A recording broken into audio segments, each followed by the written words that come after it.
et son ami frère Enoch, voilà, qui nous a aidés pour le culte.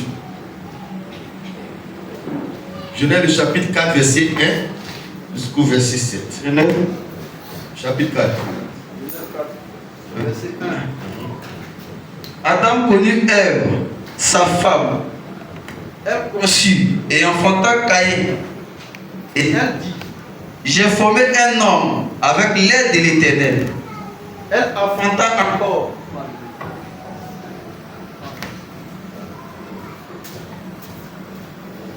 Genèse 4, premier. Adam connut Ève, sa femme. Elle conçut et enfanta Caïn. Et elle dit, j'ai formé un homme avec l'aide de l'Éternel. Elle enfanta encore son frère Abel. Abel fut berger et Caïn fut laboureur. Au bout de quelque temps, Caïn fit à l'Éternel une offrande des fruits de la terre. Et Abel, de son côté, en fit une des premiers-nés de son troupeau et de leur graisse. L'Éternel porta son regard favorable sur Abel et sur son offrande. Mais il ne porta pas un regard favorable sur Caïn et sur son offrande. Caïn fut très irrité et son visage fut abattu. Et l'Éternel dit à Caïn, pourquoi es-tu irrité et pourquoi ton visage est-il abattu? Certainement, si tu agis bien, tu relèveras ton visage. Et si tu agis mal, le péché se couche à la porte et ses désirs se portent vers toi. Mais toi, domine sur lui. Seigneur notre Dieu, chacun d'entre nous sommes venus en ce lieu. Ce n'est pas pour nous voir entre nous, c'est pour te voir. Amen. C'est pas pour rencontrer quelqu'un, mais c'est pour te rencontrer toi-même. Voilà pourquoi, Seigneur, aide-nous à être concentrés maintenant que nous allons écouter ta parole. Seigneur, c'est vrai que c'est un homme qui prêche la parole de Dieu. Mais dans nos spirituels, pour ne pas qu'on voit l'homme qui prêche la parole de Dieu, qu'on voit Dieu dans l'homme qui nous prêche la parole de Dieu. Père, bénis notre écoute, notre entendement, et que en quittant ce lieu, chacun sente, Seigneur, que sa capacité, selon Matthieu 25, sa capacité a grandi, sa capacité à écouter la parole de Dieu, à adorer, à prier, à s'éloigner du péché, a augmenté encore davantage. Merci de le faire au nom du Seigneur Jésus. Amen. Que le nom du Seigneur soit béni. Alléluia.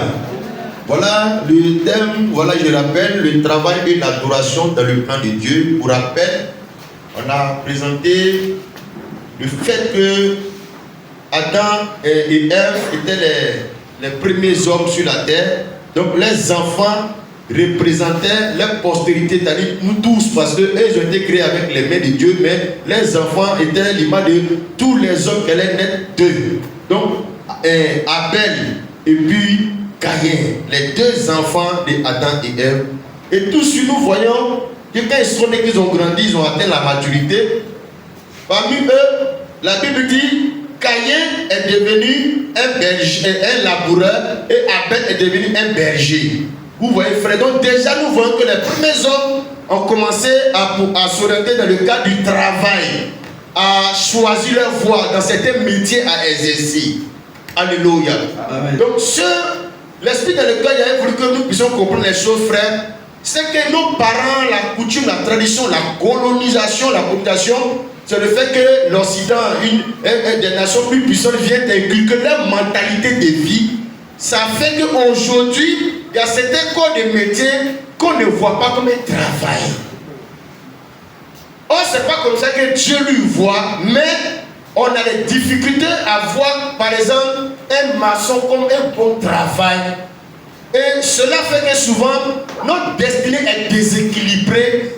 Nous ne rentrons pas dans nos bénédictions parce qu'on n'est pas éclairé suffisamment dessus, on n'est pas enseigné. Ce n'est pas Dieu qui a dit que ce n'est pas travail, ce n'est pas bon travail, mais c'est nos parents, l'éducation, la société qui nous fait croire ça.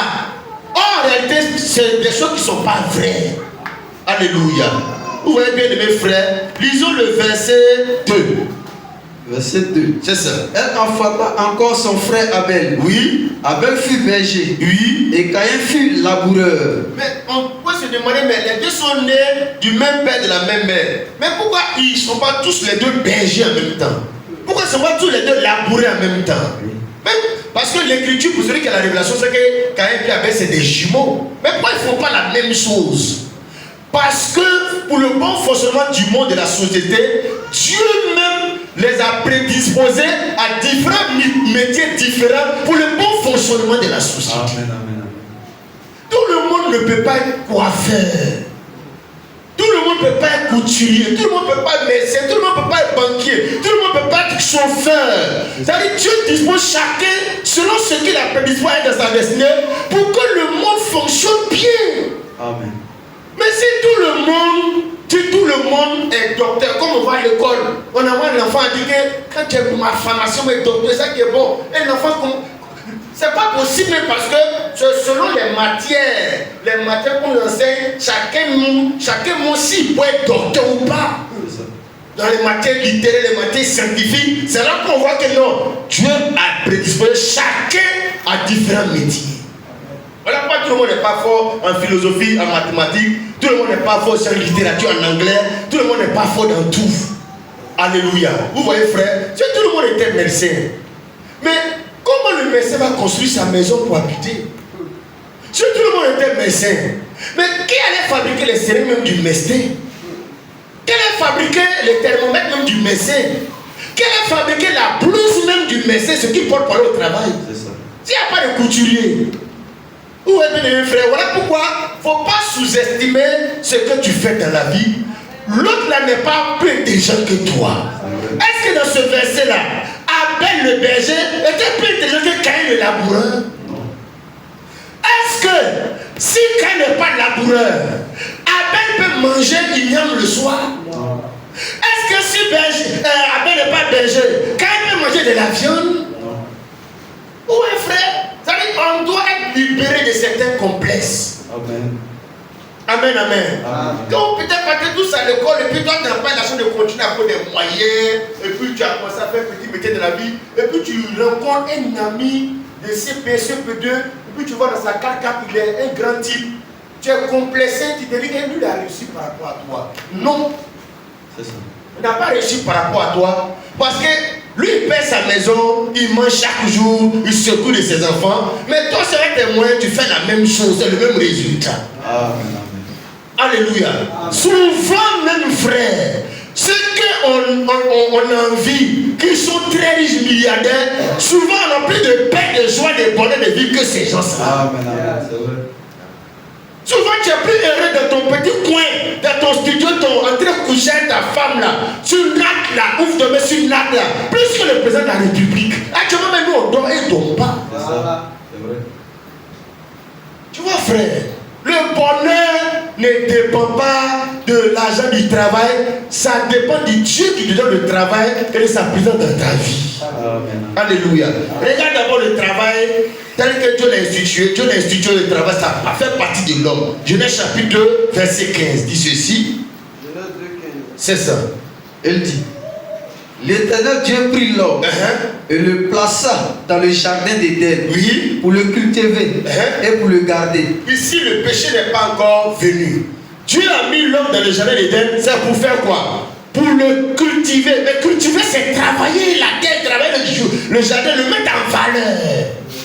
Donc Adam est appelé à être cultivateur du jardin. Et pour le garder, être gardien du jardin. Donc c'est un travail que Adam devait faire dans le jardin. Le péché ne n'est pas encore venu dans la vie de l'homme. Mais le travail était institué pour faire partie du quotidien de l'homme. Alléluia. Regardons après quand le péché est venu.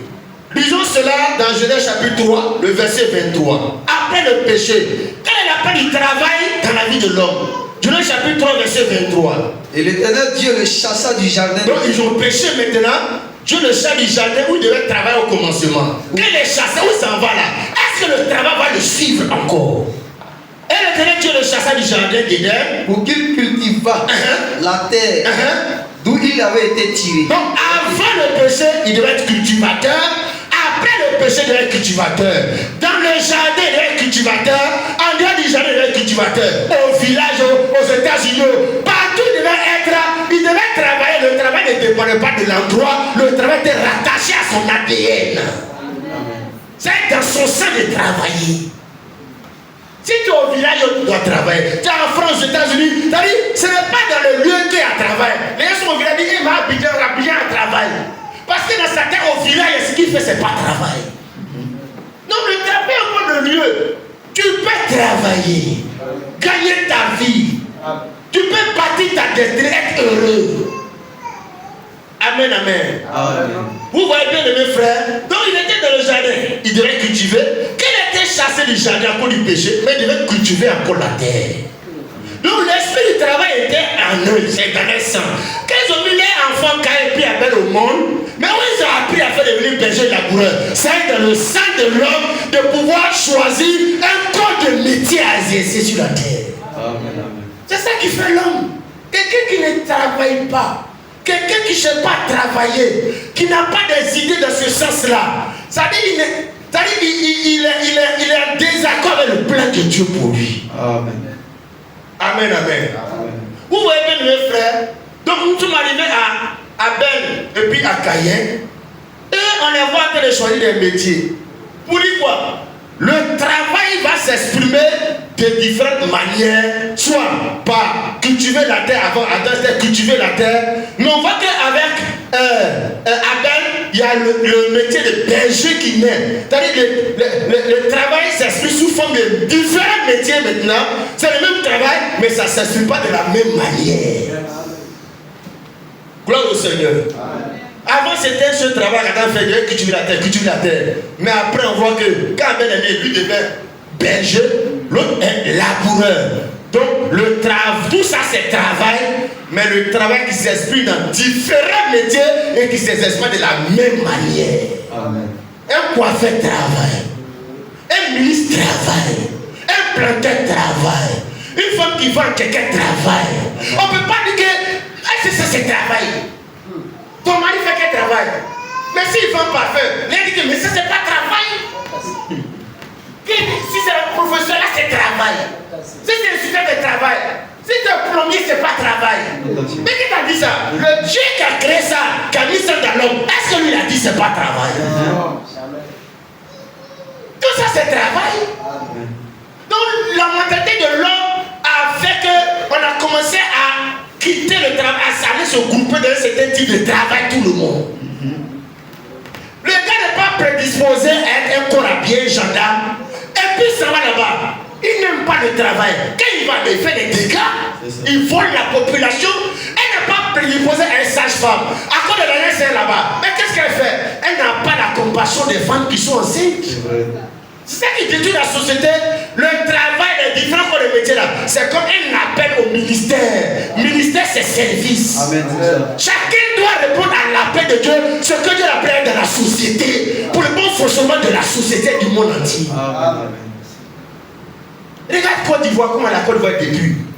Le seul travail que tout le monde veut, c'est être président. Comme si tu n'es pas président, que tu fais les affaires, tu ne peux pas donner de l'emploi aux Ivoiriens. C'est le seul travail que tout le monde veut faire. Si quelqu'un crée un parti politique, c'est pour devenir président. C'est le seul travail. Et toute la destinée de la Côte d'Ivoire, l'avenir de la Côte d'Ivoire, est tout autour de ce seul fauteuil, de ce seul travail. Comme si tu n'es pas ça, vraiment tu ne peux pas être heureux. Alors regarde comment les gens se donnent à beaucoup de peine, beaucoup de dégâts, de désolations concrètes. Oh! Mais les gens peuvent faire beaucoup de choses pour rendre le pays heureux si chacun joue son rôle dans la nation, mais le pays va aller de l'avant. Amen. Amen, amen. Amen. Oui, bien mes frères, tout ça là, c'est travail. Et puis, est-ce qu'il y a une différence? Parce que c'est Dieu qui a créé le travail, qui a mis ça dans l'homme. Est-ce que Dieu lui voit une différence? C'est nous les hommes, on voit ça une différence.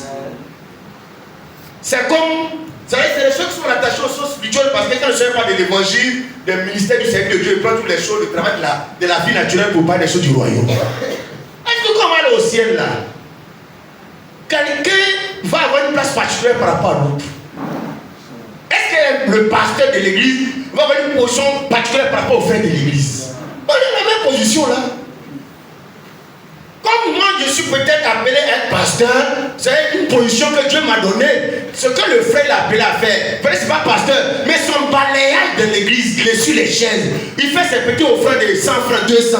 Moi, je fais peut-être offrande de 1 million. Mais tout ça, là, devant Dieu, c'est la même chose là. Amen. Est-ce que quelqu'un peut sauver plus que quelqu'un? Est-ce que ma fille Anne Esther, elle est plus ma fille que Ruth Hélène? Non. Et dès qu'on ne comprend pas ces choses-là, frère, on détruit l'avenir de nos enfants souvent. Quand on les met à l'école après, on les fait faire des choses qui n'ont rien à voir avec les destinées, à quoi Dieu les a prédisposées. On fait que l'enfant ressemble à l'enfant du voisin. Mais est-ce qu'ils ont la même destinée? On est frustré parce qu'ici on veut rentrer si ça ne marche pas tant. Non, frère, souvent, c'est pas là que Dieu nous a appelés. Alléluia. Proverbe 14, verset 23. N'oublions jamais ce verset-là. Tout travail procure de l'abondance. Il n'y a pas un travail qui donne l'argent plus que l'autre. Il n'y a pas un travail qui peut rendre riche plus qu'un autre. Tout travail rend riche. Tout travail, il y a l'argent dedans. Vas-y frère. Proverbe chapitre 14, verset 23 dit ceci. Tout travail dit n'importe quel travail. Dans le travail ici, là, tout travail, il n'y a pas prostitution dedans, il n'y a pas samou bouteille dedans. Ça, c'est pas travail. Ça, c'est voler. Ça, c'est pas travail, ça. C'est ça. On parle de ce que Dieu a institué comme travail, gagner son père à la sueur de son front. Amen. Il dit tout travail. Donc, ils mettent tous métiers au même point d'égalité parce que tout donne l'argent. Alléluia.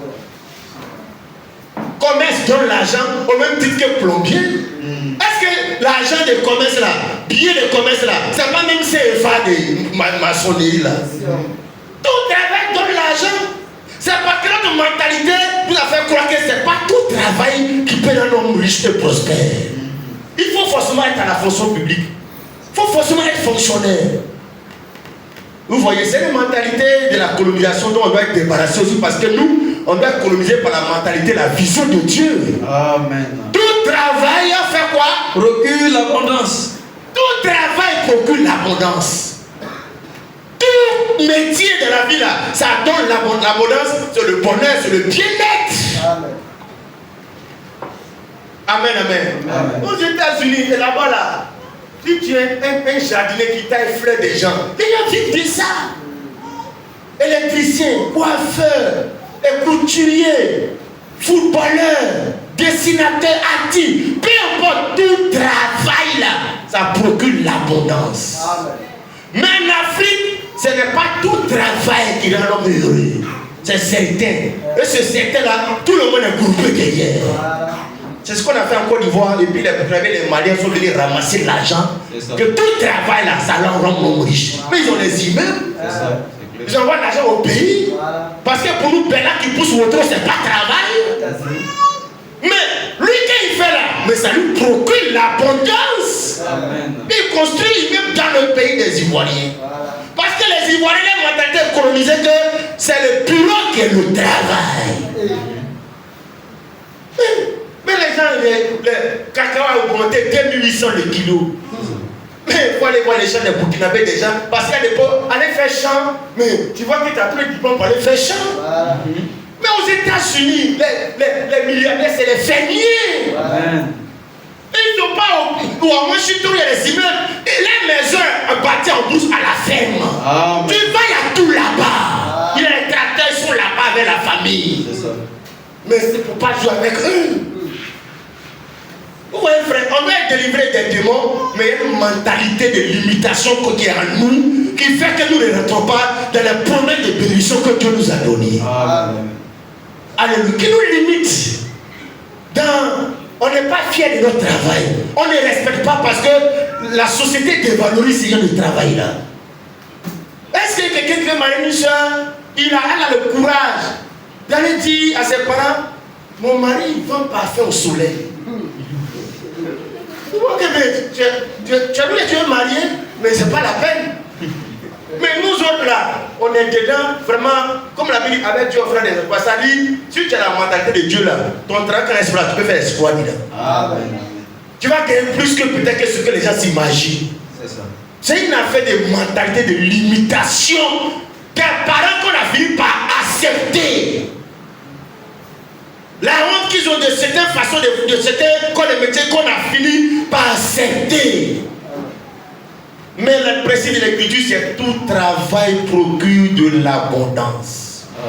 Tout ce que l'on peut faire comme travail dans la vie, si c'est berger ou si c'est laboureur, si c'est corps habillé de l'armée, d'un docteur, peu importe, tout travail procure l'abondance. Ça produit le même résultat. Amen. La façon dont le président de la République peut couler et boire champagne là, quelqu'un qui fait ses activités au soleil peut avoir le même plaisir de le couler le champagne. Ça procure la même chose. C'est une affaire du nom, c'est le nom. Président, monsieur le ministre, monsieur le député, c'est une affaire du nom. Dieu dit papa en termes de nom, pas de travail qui procure quoi? Ça procure l'abondance. Amen. Alléluia. Amen. Lisons 1 Corinthiens 3, verset 59, il faut mettre les choses au même pied d'égalité. 1 Corinthiens 3, 59. 1 Corinthiens 3, 59. Il est dit: qu'est-ce donc qu'Apollos? 1 Corinthiens 3, 59. Qu'est-ce donc Apollos? Et qu'est-ce que Paul? Oui. Des serviteurs par le moyen desquels vous avez cru. Oui. Selon que le Seigneur l'a donné à chacun. À chacun. Selon ce que le Seigneur a donné à chacun. Donc, le même principe pour les choses de Dieu. Chacun a sa manière de travailler pour l'œuvre de Dieu. Le travail de Dieu, chacun a son opération. C'est la même chose dans les choses naturelles du corps de métier de la vie. Vas-y, il explique maintenant au verset 6. J'ai planté. Planter, c'est un travail de la terre. Planter, cultiver, s'aimer. J'ai planté. Apollos a arrosé. Apollos a arrosé. Mais Dieu a fait croître. Verset 7. En sorte que ce n'est pas celui qui plante qui a quelque chose. Oui. Ni celui qui arrose. Mais Dieu qui fait croître. Oui, verset 8. Celui qui plante. Celui qui plante dans son travail là, c'est planter. Et celui qui arrose là. Sont égaux. Ils sont comment? Égaux. Mais les deux font un travail différent. C'est ça. Dieu dit ils sont égaux. Amen. Dieu dit, ce que le menuisier fait, le coiffeur fait, le couturier fait là, ils sont égaux d'afin de travailler, chercher l'argent. Amen, amen. Celui qui plante et celui qui arrose sont égaux. Et chacun recevra sa propre récompense. Selon son propre travail. Selon son travail, chacun reprend son salaire, son argent, sa bénédiction, son bonheur, évidemment. Il n'y a pas quelqu'un, comme on dit encore, voici, il n'y a pas quelqu'un qui est quelqu'un ici. Il n'y a pas quelqu'un qui est plus travailleur que quelqu'un dans son travail. C'est ça. Alléluia. Amen. Souvent même les travail que les gens ne respectent pas là.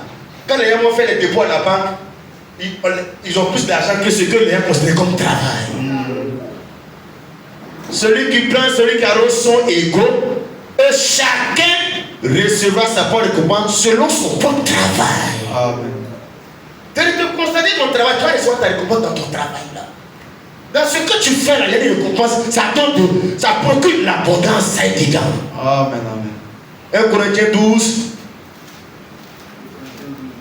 Normalement, le système de l'éducation de base est comme on fait là.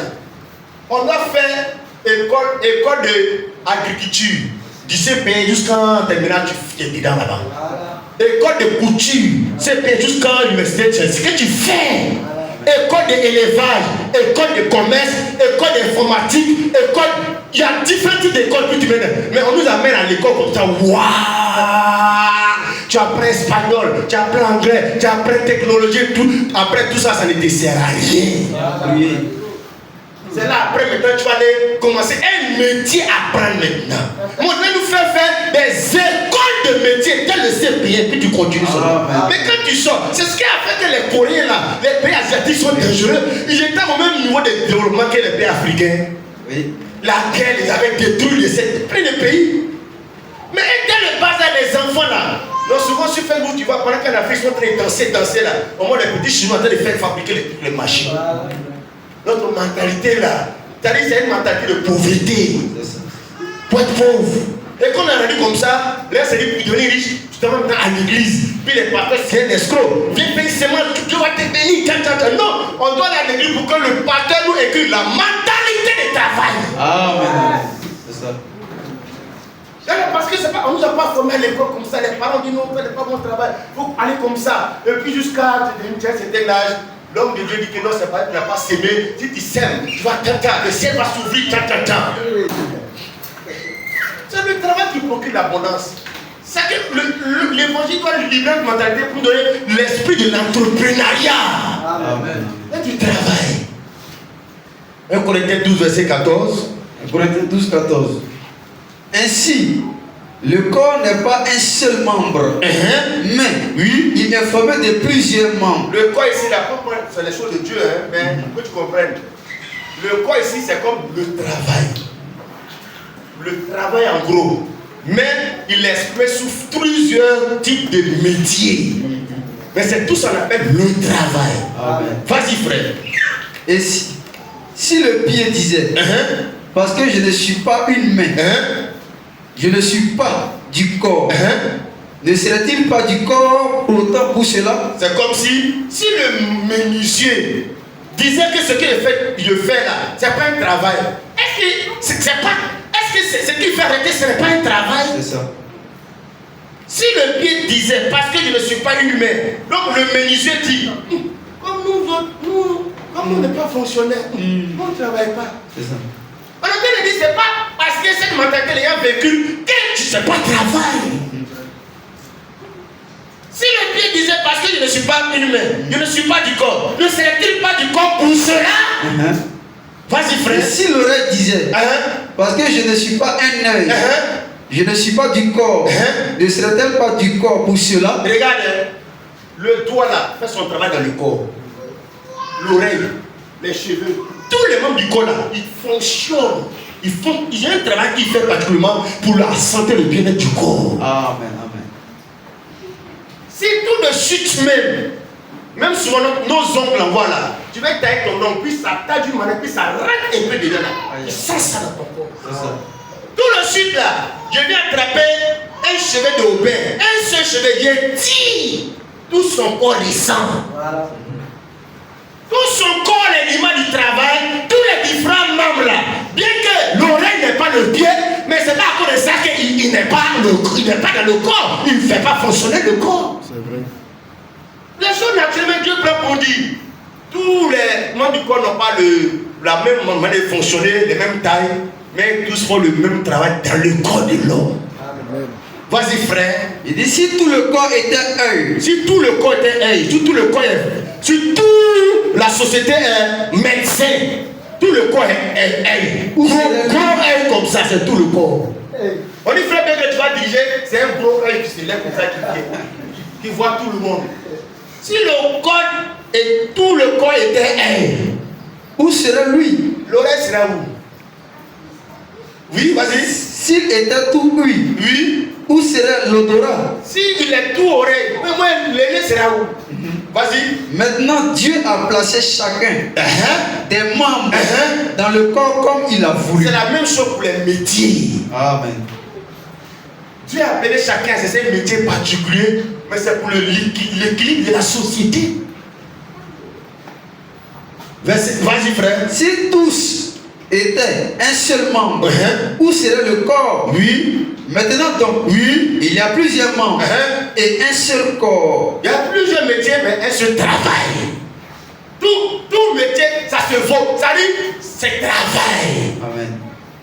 Oui, tu travailles. Tu travailles dans quel secteur? Moi, je travaille dans le bois. Toi, tu travailles dans le secteur. Moi, je travaille dans la police. Moi, je travaille dans le commerce. Moi, je travaille dans... Tout ça, c'est le travail d'un seul corps.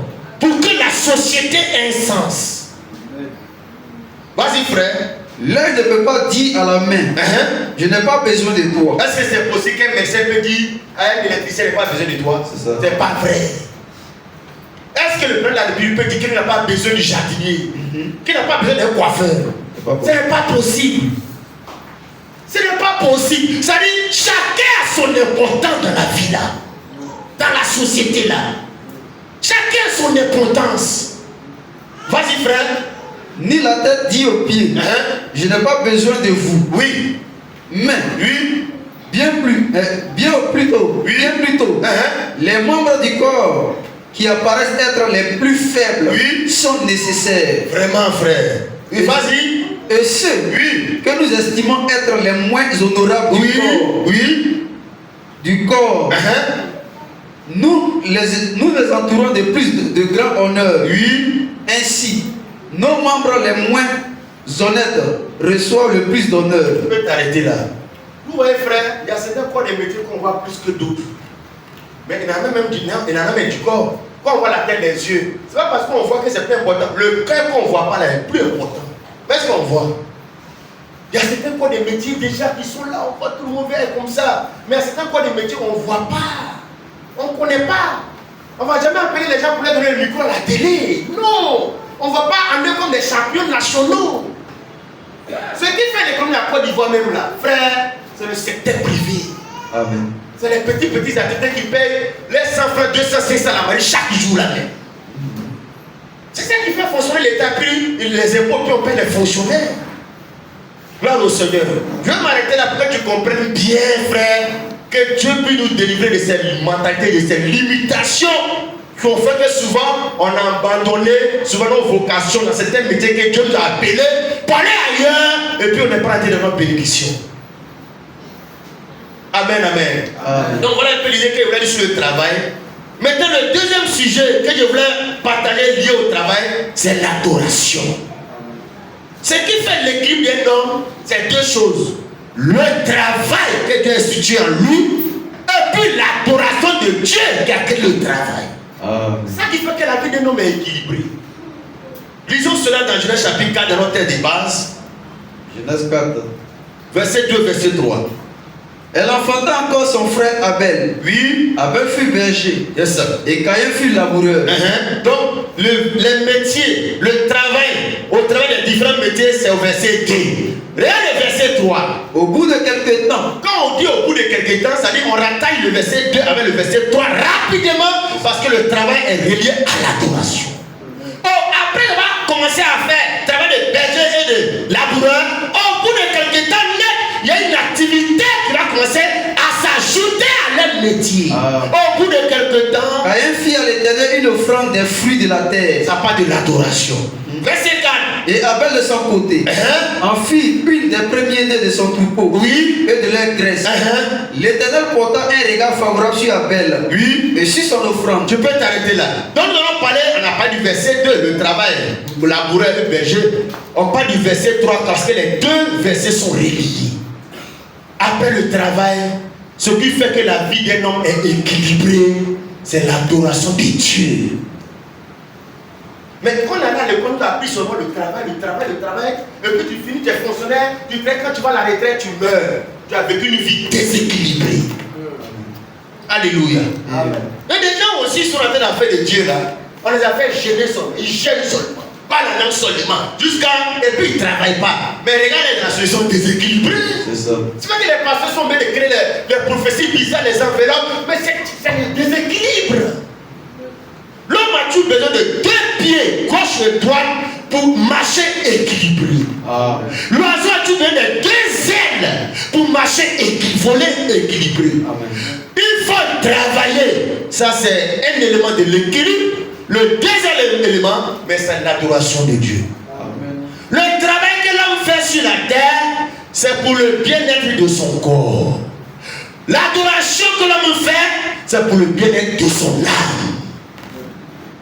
Donc quand tu travailles, mais c'est pour manger, t'habiller, c'est pour assurer ta vie sur la terre, ton corps sur la terre. Mais l'homme, il n'est pas seulement un corps physique, il a une âme, il a une existence qui est spirituelle. C'est là l'adoration intervient parce que l'adoration, c'est le travail spirituel pour assurer le bien-être de l'âme.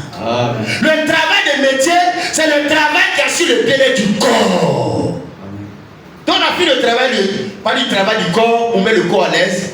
Mais l'adoration, c'est le travail de l'âme. C'est en cela que, bien aimés frères, les gens sont des païens, ils sont des milliardaires, le président, le général, Ouattara, après il est mort. Arafat, il a eu tout ça, après tu es mort. Et puis après, l'autre côté, comme l'homme riche, dans le Luc chapitre 16, il se rend compte que sa vie était déséquilibrée.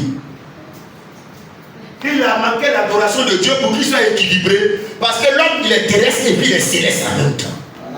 Il est un corps visible, il est aussi un corps spirituel et invisible. Donc nous parlons maintenant du travail spirituel, le travail de l'âme qui est l'adoration. Quand Abel et Caïn travaillaient la terre, travaillaient l'élevage, quand on finit ça, rapidement, au bout de quelques temps, la Bible dit qu'ils se sont lancés dans l'activité spirituelle qu'on appelle l'adoration. Chacun a commencé à s'approcher de Dieu, à mettre Dieu dans son programme. Amen. Amen. Dis Amen, frère. Amen. Oui, frère, c'est très très important. Parce que souvent, quand le diable détruit les enfants de Dieu, il fait tout pour ne pas que leur vie soit équilibrée. Donc ils vont aller au travail à 5h, à 4h. Mais regardez la manière de faire le travail de Dieu. Avec beaucoup de négligence. C'est-à-dire, ça raconte le diable en train de déséquilibrer.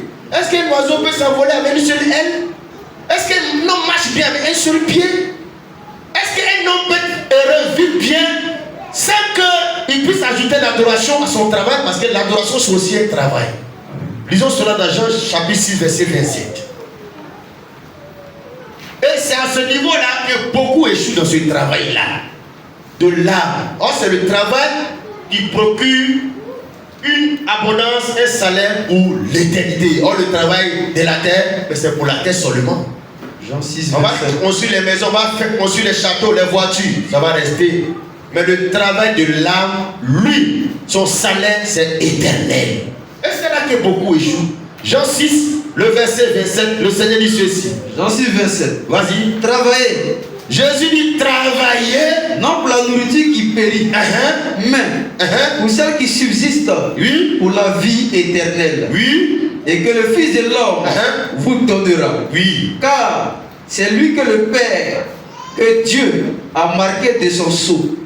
Le travail ici, là, le travail dont Jésus parle là, ce n'est pas le travail de laboureur, menuisier, le métier de berger, ce n'est pas de ça il s'agit. Il dit travailler, non pour la nourriture qui périt. Donc, dans le verset, il n'y a pas de deux sortes de travail. Il y a un travail pour la nourriture, le pain, le quotidien. Il dit ça va périr. Mais maintenant, les autres, à travailler, à rentrer dans un autre métier encore. Amen. Travailler non pour la nourriture qui périt, mais travailler pour celle qui subsiste pour la vie éternelle. Mais c'est le salut de ton âme. Ah, mais c'est là que beaucoup échouent dans la société. C'est là que les Cristiano Ronaldo sont milliardaires, mais ce côté-là, il ne peut pas être grand footballeur dans ce domaine-là. C'est là que Messi, il a reçu sur la terre, mais au niveau du ciel, de son âme, il a échoué dans la vie. Parce qu'ils ne sont pas déjà équilibrés. Travailler non pour la nourriture qui paye, mais pour celle qui subsiste pour la vie éternelle. Il y a un travail qui a rapport avec la vie éternelle. Amen. Il y a un travail qui est pour la vie sur la terre, la vie terrestre, pour 40 ans, 50 ans, 70 ans. Tu meurs après comme vous voyez, tu meurs après comme Michael Jackson. Mais il y a un travail que Jésus appelle les gens à travailler, à y travailler. Ce travail-là, ça subsiste, c'est pour la vie éternelle. Et que le Fils de l'homme vous donnera, car c'est lui qui est le Père que Dieu a marqué de son sceau. C'est le travail le plus important, frère, que tu dois réussir à côté de ton travail, ton business. Mais comment comprendre que des chrétiens prennent le travail de la terre qui va périr au sérieux, mais le travail à rapport à la vie éternelle, il s'en fout. Mais tu es déséquilibré. Tu n'es pas équilibré dans ta mentalité. Tu n'es pas équilibré dans ta façon de fonctionner. Quelque chose qui va s'arrêter pour un temps, je me donne à ça à fond. Quelque chose qui va susciter jusqu'à la vie éternelle, je m'en fous de ça. C'est-à-dire que comment le diable nous a gâté, il nous a donné plus de valeur à des choses qui n'ont pas droit à l'être et de négliger les choses les plus importantes. Et qu'on va à l'église, ça soit les chrétiens.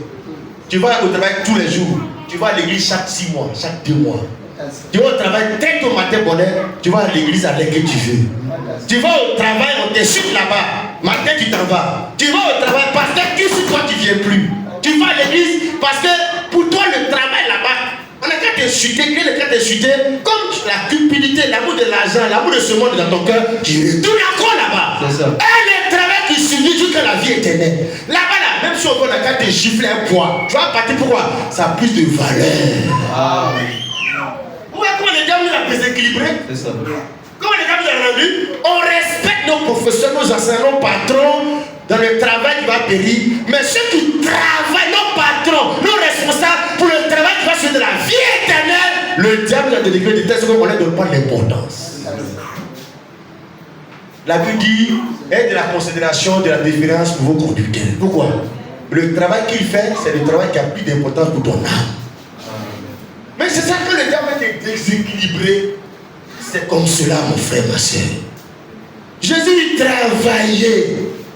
N'oubliez pas ce travail-là.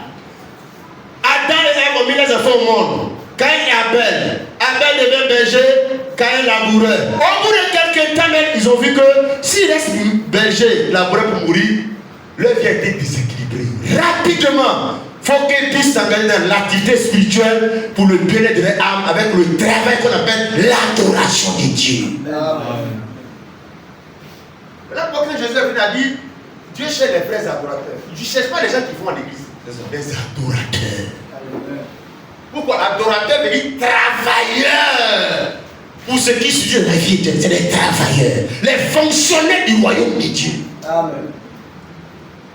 Mais qu'il faut au travail, qu'ils prennent le travail au sérieux. Amen, amen. Amen. Gloire au Seigneur. Amen. Matthieu 4, verset 4. Donc Jésus est en train de dire dans ce verset, il y a deux types de travail. Travail pour la nourriture qui périt, mais n'oubliez pas sur le travail pour la nourriture qui concerne la vie éternelle, pour que l'homme soit équilibré. Matthieu 4. Voilà pourquoi dans les églises, il faut que prêcher, Dieu va te bénir la prospérité, mais il déséquilibre beaucoup les gens parce que la plupart du temps, ils ne prêchent pas l'évangile pour le salut. Jésus revient. La prospérité, c'est vrai. Dieu a promis de bénir les gens. Dieu a dit, tu ne seras pas à la tête, c'est vrai. Mais il faut équilibrer aussi. Amen. Il y a un autre côté aussi pour que le gars soit équilibré. Tu as voyagé. Oui, on va voyager par aux États-Unis. Mais on a aussi voyagé. Un quart d'heure aller dans les airs à la porte du Seigneur, il y a un voyage aussi, aller de l'autre côté en haut. Après, il faut presser les deux voyages au moins. Tu vas te marier. Mais Jésus aussi vient comme étant un époux pour prendre l'époux. Frère, Jésus doit te marier là pour que le temps du mariage soit équilibré aussi. Mariage de la terre, c'est pour combien de temps? Mais c'est pour la terre. Ça va périr, ça ne va pas subsister. Mais il y a un mariage qui va subsister. Il y a une prospérité qui va subsister. Il y a un voyage qui va subsister. Les choses qui vont subsister, on ne met pas l'accent là-dessus. On ne met pas de l'importance là-dessus. Ta relation avec tes tantes, tes cousines, c'est tes parents, tu as tes soeurs, tes frères, du même village, du même sang. C'est des relations fraternelles, tu dois prendre soin de ça. Mais c'est des relations qui ne vont pas subsister, ça va périr. Mais il y a une communion, il y a une fraternité qui est avec des gens, ça va subsister jusqu'à dans la vie éternelle. Mais le diable nous déséquilibre, qui nous amène à ne pas donner la considération à la communion fraternelle des frères en Christ.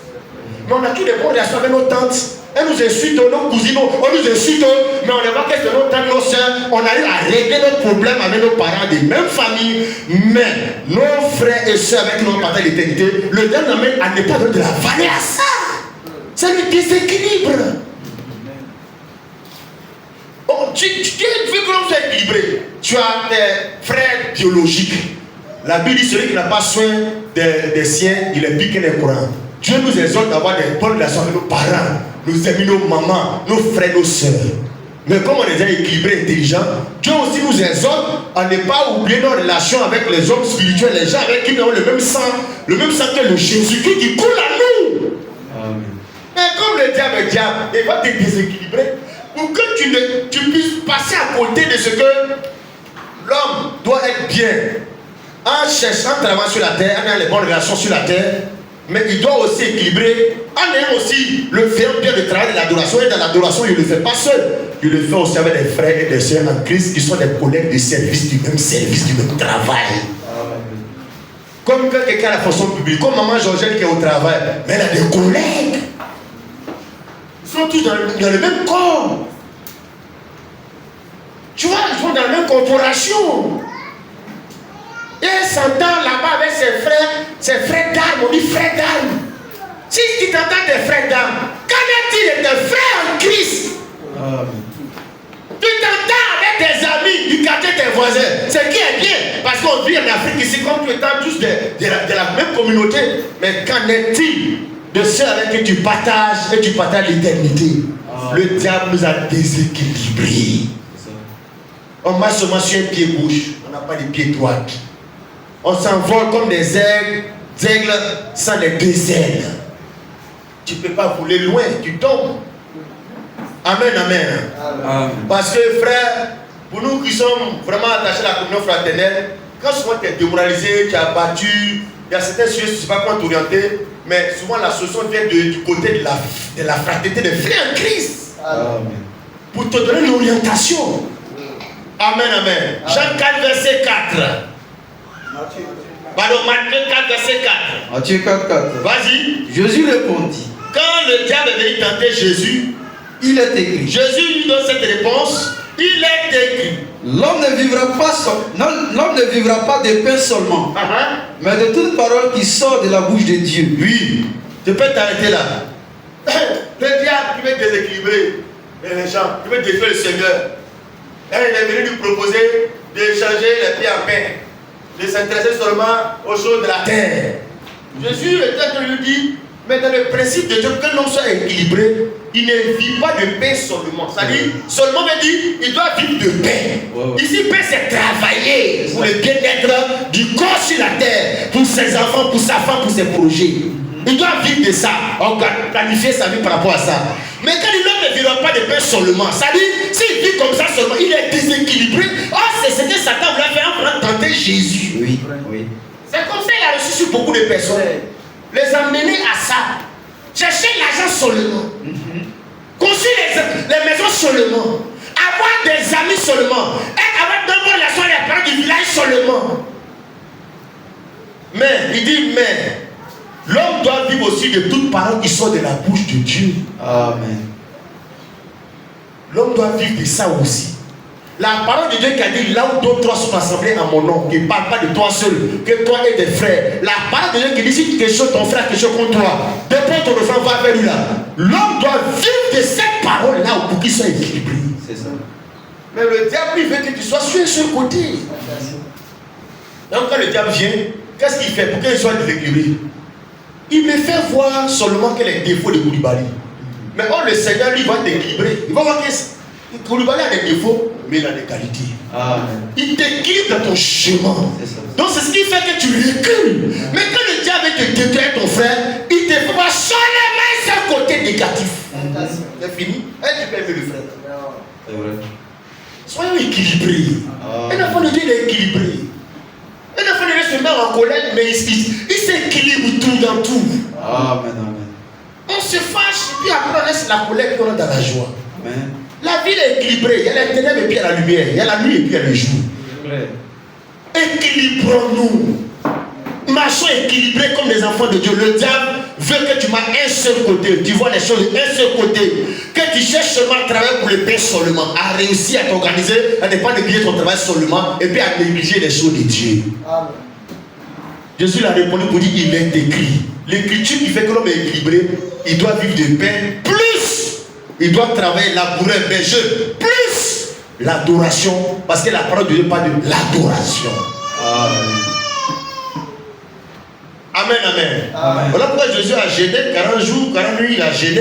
Oui, il y avait un jeûne dedans, il gênait aussi. Mais nous, est-ce que le jeûne a sa place? Prier, gêner, appeler le frère en Christ, aller saluer le pasteur, préparer à l'aide de nos pasteurs, prendre un jour de jeûne pour prier pour son pasteur. Est-ce que nous, ça existe? Nous vivons équilibrés. Amen, amen. Amen. On te donne un vélo, on dit de rouler un vélo. C'est pas parce que ça a deux pneus que tu peux rouler. Hein. Quand tu prends le vélo, tu équilibres ça d'abord. C'est l'équilibre que tu fais au vélo que tu fais quand tu vas devant. Sinon, tu prends le vélo. Un vélo ne peut pas rouler de lui-même. Il faut monter dessus et puis il faut l'équilibrer. Quand tu l'équilibres, tu peux avancer. Donc, quelqu'un qui n'est pas équilibré, il ne peut pas évoluer. Amen, amen. Amen. Gloire au Seigneur. Amen. Vous voyez bien, mes frères, l'homme ne vit pas de pain seulement, mais il vit aussi de toutes paroles qui sortent de la bouche de Dieu. Là, on parle de l'adoration. L'homme doit être aussi un travailleur, mais aussi un adorateur. Parce que l'adoration, c'est le travail dont Jésus parle dans Jean 6, verset 7. Travailler, non pour la nourriture qui périt, mais pour celle qui suit. Donc, il y a deux types de travail. Le travail pour la terre, mais le travail pour son âme, pour la vie éternelle. Toi, c'est quel travail tu es en train de faire?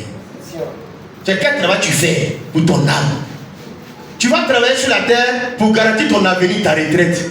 Mais la vraie retraite de l'homme, ce n'est pas quand il n'est plus fonctionnaire, c'est dans l'éternité après la mort, c'est la vraie retraite.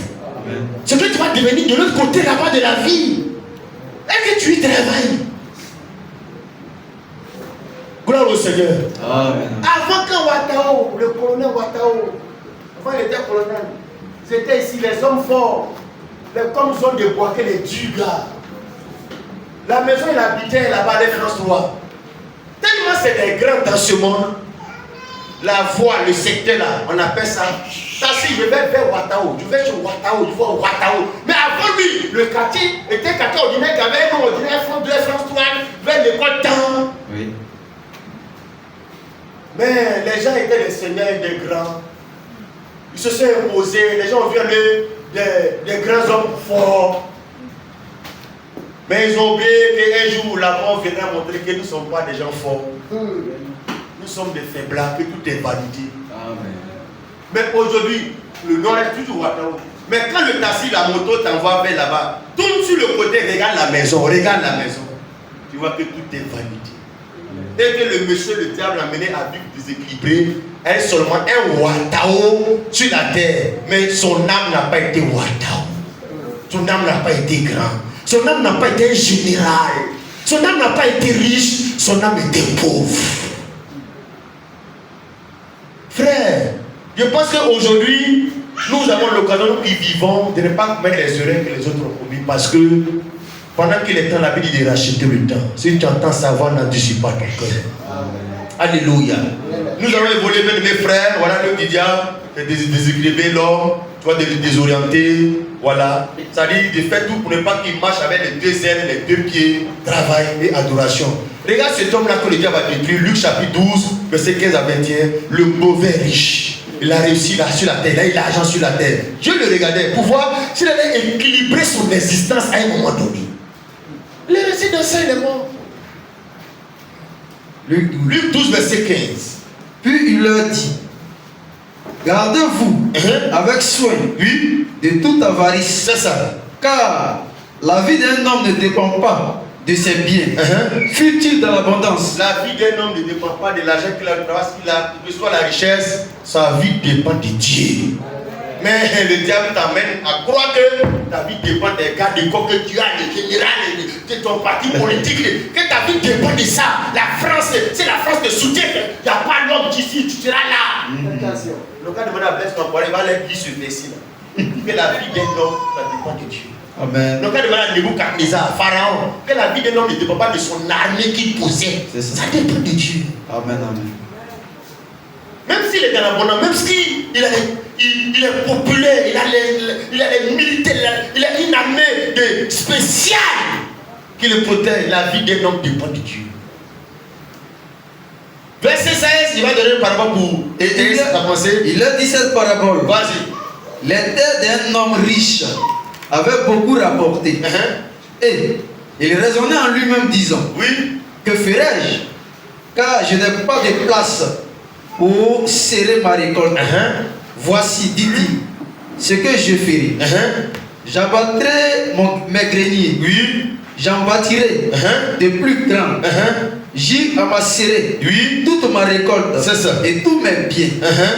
Et je dirai à mon âme, tu as beaucoup de biens en réserve. C'est ça. Pour plusieurs années. C'est ça. Repose-toi, mange, bois et réjouis-toi. Il a oublié quelque chose. Il y a un Dieu qui est au-dessus de l'homme qui le regarde. Il a planifié les projets, il a organisé. C'était un bon comptable, un bon gestionnaire, un bon entrepreneur. Il était bon sur le premier travail, sur le premier aspect. Mais il a oublié le travail de l'âme, le travail de l'adoration. Dieu le regardait pour voir s'il a équilibré son existence. Non. Verset 20. Mais Dieu dit à cet homme, insensé. Qu'est-ce qu'un insensé? Ici, là, le monsieur, là, encore d'Ivoire aujourd'hui, là. Mais le président de la République va donner une médaille parce que c'est un bon travailleur. Apparemment, il est intelligent, hein? Il sait chercher l'argent. C'est un grand entrepreneur. Pour Dieu, un homme insensé, c'est un homme qui ne vit pas équilibré, c'est-à-dire qui n'associe pas le travail et l'adoration de son âme à côté du travail de la terre. Amen, amen. On a construit une maison pour la retraite, mais quand tu n'as pas construit ta retraite dans l'éternité, c'est que tu es un insensé. Quand tu as investi pour ta vie sur la terre seulement, que tu n'as pas pensé à ton âme, mais tu es insensé. Un insensé, c'est quoi? Un insensé, c'est un joli mot. Insensé, ici en Côte d'Ivoire, tu es au fou. Mais pour nous, un fou, c'est celui qui monte en poubelle. Mais le gars ici, là, si c'est en Côte d'Ivoire, on dit qu'il est intelligent. Toutes les femmes veulent le marier. Tous les pasteurs veulent le nommer diacre ou bien ancien. Mais Dieu ne va jamais le mettre ancien dans son église parce que c'est un insensé. Il n'est pas intelligent. Un homme intelligent, parce que ce que fait que Dieu dit qu'il est insensé, ce n'est pas parce qu'il cherche l'argent. Ce n'est pas à cause de l'argent. C'est parce qu'il n'a pas aussi pensé à l'autre aile, à l'autre équilibre, son âme. Tout le dernier riche là, Dieu, c'est pas un problème pour Dieu. Voilà, comme avant, les gens m'ont prêché, on pensait que l'église, ça va l'argent, c'est pas bon. Non, c'est pas un péché, c'est pas ça que le problème. C'est lorsque tu ne t'équilibres pas spirituellement avec l'adoration. Pense aussi à être riche par rapport à ton âme. Là, tu es un mauvais riche. Amen. Insensé. Oui. Cette nuit même, oui, ton âme te sera redemandée. Oh, lui, qu'est-ce qu'il a fait? Mais il a travaillé pour le bien-être de son corps. Il a oublié son âme. Que son âme, là, c'est ce que Dieu va appeler. Regarde ce qu'il dit au verset 19. C'est un mensonge. Il dit, et je dirai à mon âme, tu as beaucoup de biens en réserve. C'est faux. Son âme est pauvre, n'a pas de biens au ciel. C'est vrai. Il dit, mon âme, tu as beaucoup de biens en réserve pour plusieurs années. Repose-toi, mange, bois et réjouis-toi. Les gens meurent dans leur péché quand ça va écrire sur les tombes, repose en paix. Où le gars est dans le tourment, le tourment, où est le repos là? Est-ce qu'il a équilibré le travail de son âme? Et il a laissé reposer où? Donc lui là, il se donne des illusions. Il a créé la condition que son corps, sa femme, sa famille se repose bien, mange bien, soit à l'air. Il a oublié que c'est comme ça qu'il faut mettre son âme dans les conforts, dans les conditions. Amen. Que vous travaillez pour le bien-être aussi, que ton âme aussi mange poulet, ton âme aussi voyage, aussi en tourisme, que ton âme doit aussi aller à un moyen court. Il n'a pas pensé à ça et il se donne des illusions. Je lui dis, insensé. Insensé, c'est même lui ton âme que tu as négligée là. Ton âme que tu n'as pas pensé à ça là. Tu as cherché l'argent seulement dans le commerce à Boaké. Chercher l'argent en te livrant aux gens. Mais tu as oublié que ton âme était la partie la plus importante de ton existence. Que les gens, Dieu a envoyé des pasteurs pour que ton âme soit bien à l'aise. Mais tu n'as pas voulu. Tu as pensé que les gens sont des amateurs. Que les gens s'admettent. Les gens humilient les gens. Voilà. Quand le diable te détruit, il te donne d'avoir une définition qui est déséquilibrée. Si on te donne conseil, on t'amène à voir que non, on est en train de t'insulter, on est en train de t'humilier, on est en train de faire ça, on finit par te laisser comme ça. Parce que c'est l'écriture. Si ton frère a quelque chose, va vers lui, c'est entre vous deux. Si tu ne veux pas, tu prends nos frères, tu vas vers lui. Si tu ne veux pas, tu vas mettre devant l'église. La Bible dit, s'il ne veut pas après, la position finale, considérez-le comme un public. Ça veut dire quoi? Laissez-le, prenez-le comme un païen. C'est ça. Un païen publicain, pour qu'il change, c'est Dieu seul qui peut le changer. C'est ça. Les démarches qui peuvent changer les gens spirituels là, c'est pas pour lui. Laissez-le comme publicain. C'est la parole du Seigneur. La Bible dit, c'est lui-même ton âme te sera demandé. Et ce que tu as préparé là. Pour qui sera-t-il? Tout ce que tu as fait travailler sur la terre là. Chercher l'argent là, c'était pour qui? Et c'est dans ça que les gens viennent au funérailles des gens. Et puis ils bouffent bien propre. Avec ton argent bien, ils dansent bien. Ils cherchent femmes bien dedans. Ils font les petits dedans bien. En ce moment, toi, ton argent, c'est un art comme ça. Et c'est les gens, ils se tuent déjà sur ton héritage encore. Oh, tu pouvais sauver ton âme. Et puis ton âme là, son héritage, son argent là, sa richesse là, il ne laisse pas sur la terre, il prend pour partir. Tout ce qu'on cherche sur la terre là, comme l'Ecclésiaste a dit, c'est vanité, c'est poursuite du vent, c'est pour enrichir les autres. C'est pour travailler, puis c'est les autres qui ont venu pour faire encore. À cause de ça, il a oublié mon âme. Regarde ce que Dieu lui dit après pour le blâmer. Verset 21, il parle à toi et à moi maintenant.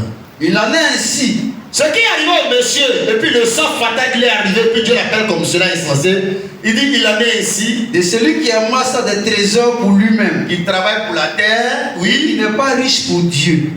Riche pour Dieu. C'est ça, le travail de Dieu, l'adoration de Dieu. pour les choses de ton âme, il n'est pas riche pour Dieu. Quand tu es riche pour toi-même, tu n'es pas riche pour Dieu, donc tu es riche, mais c'est un côté, mais c'est un déséquilibre.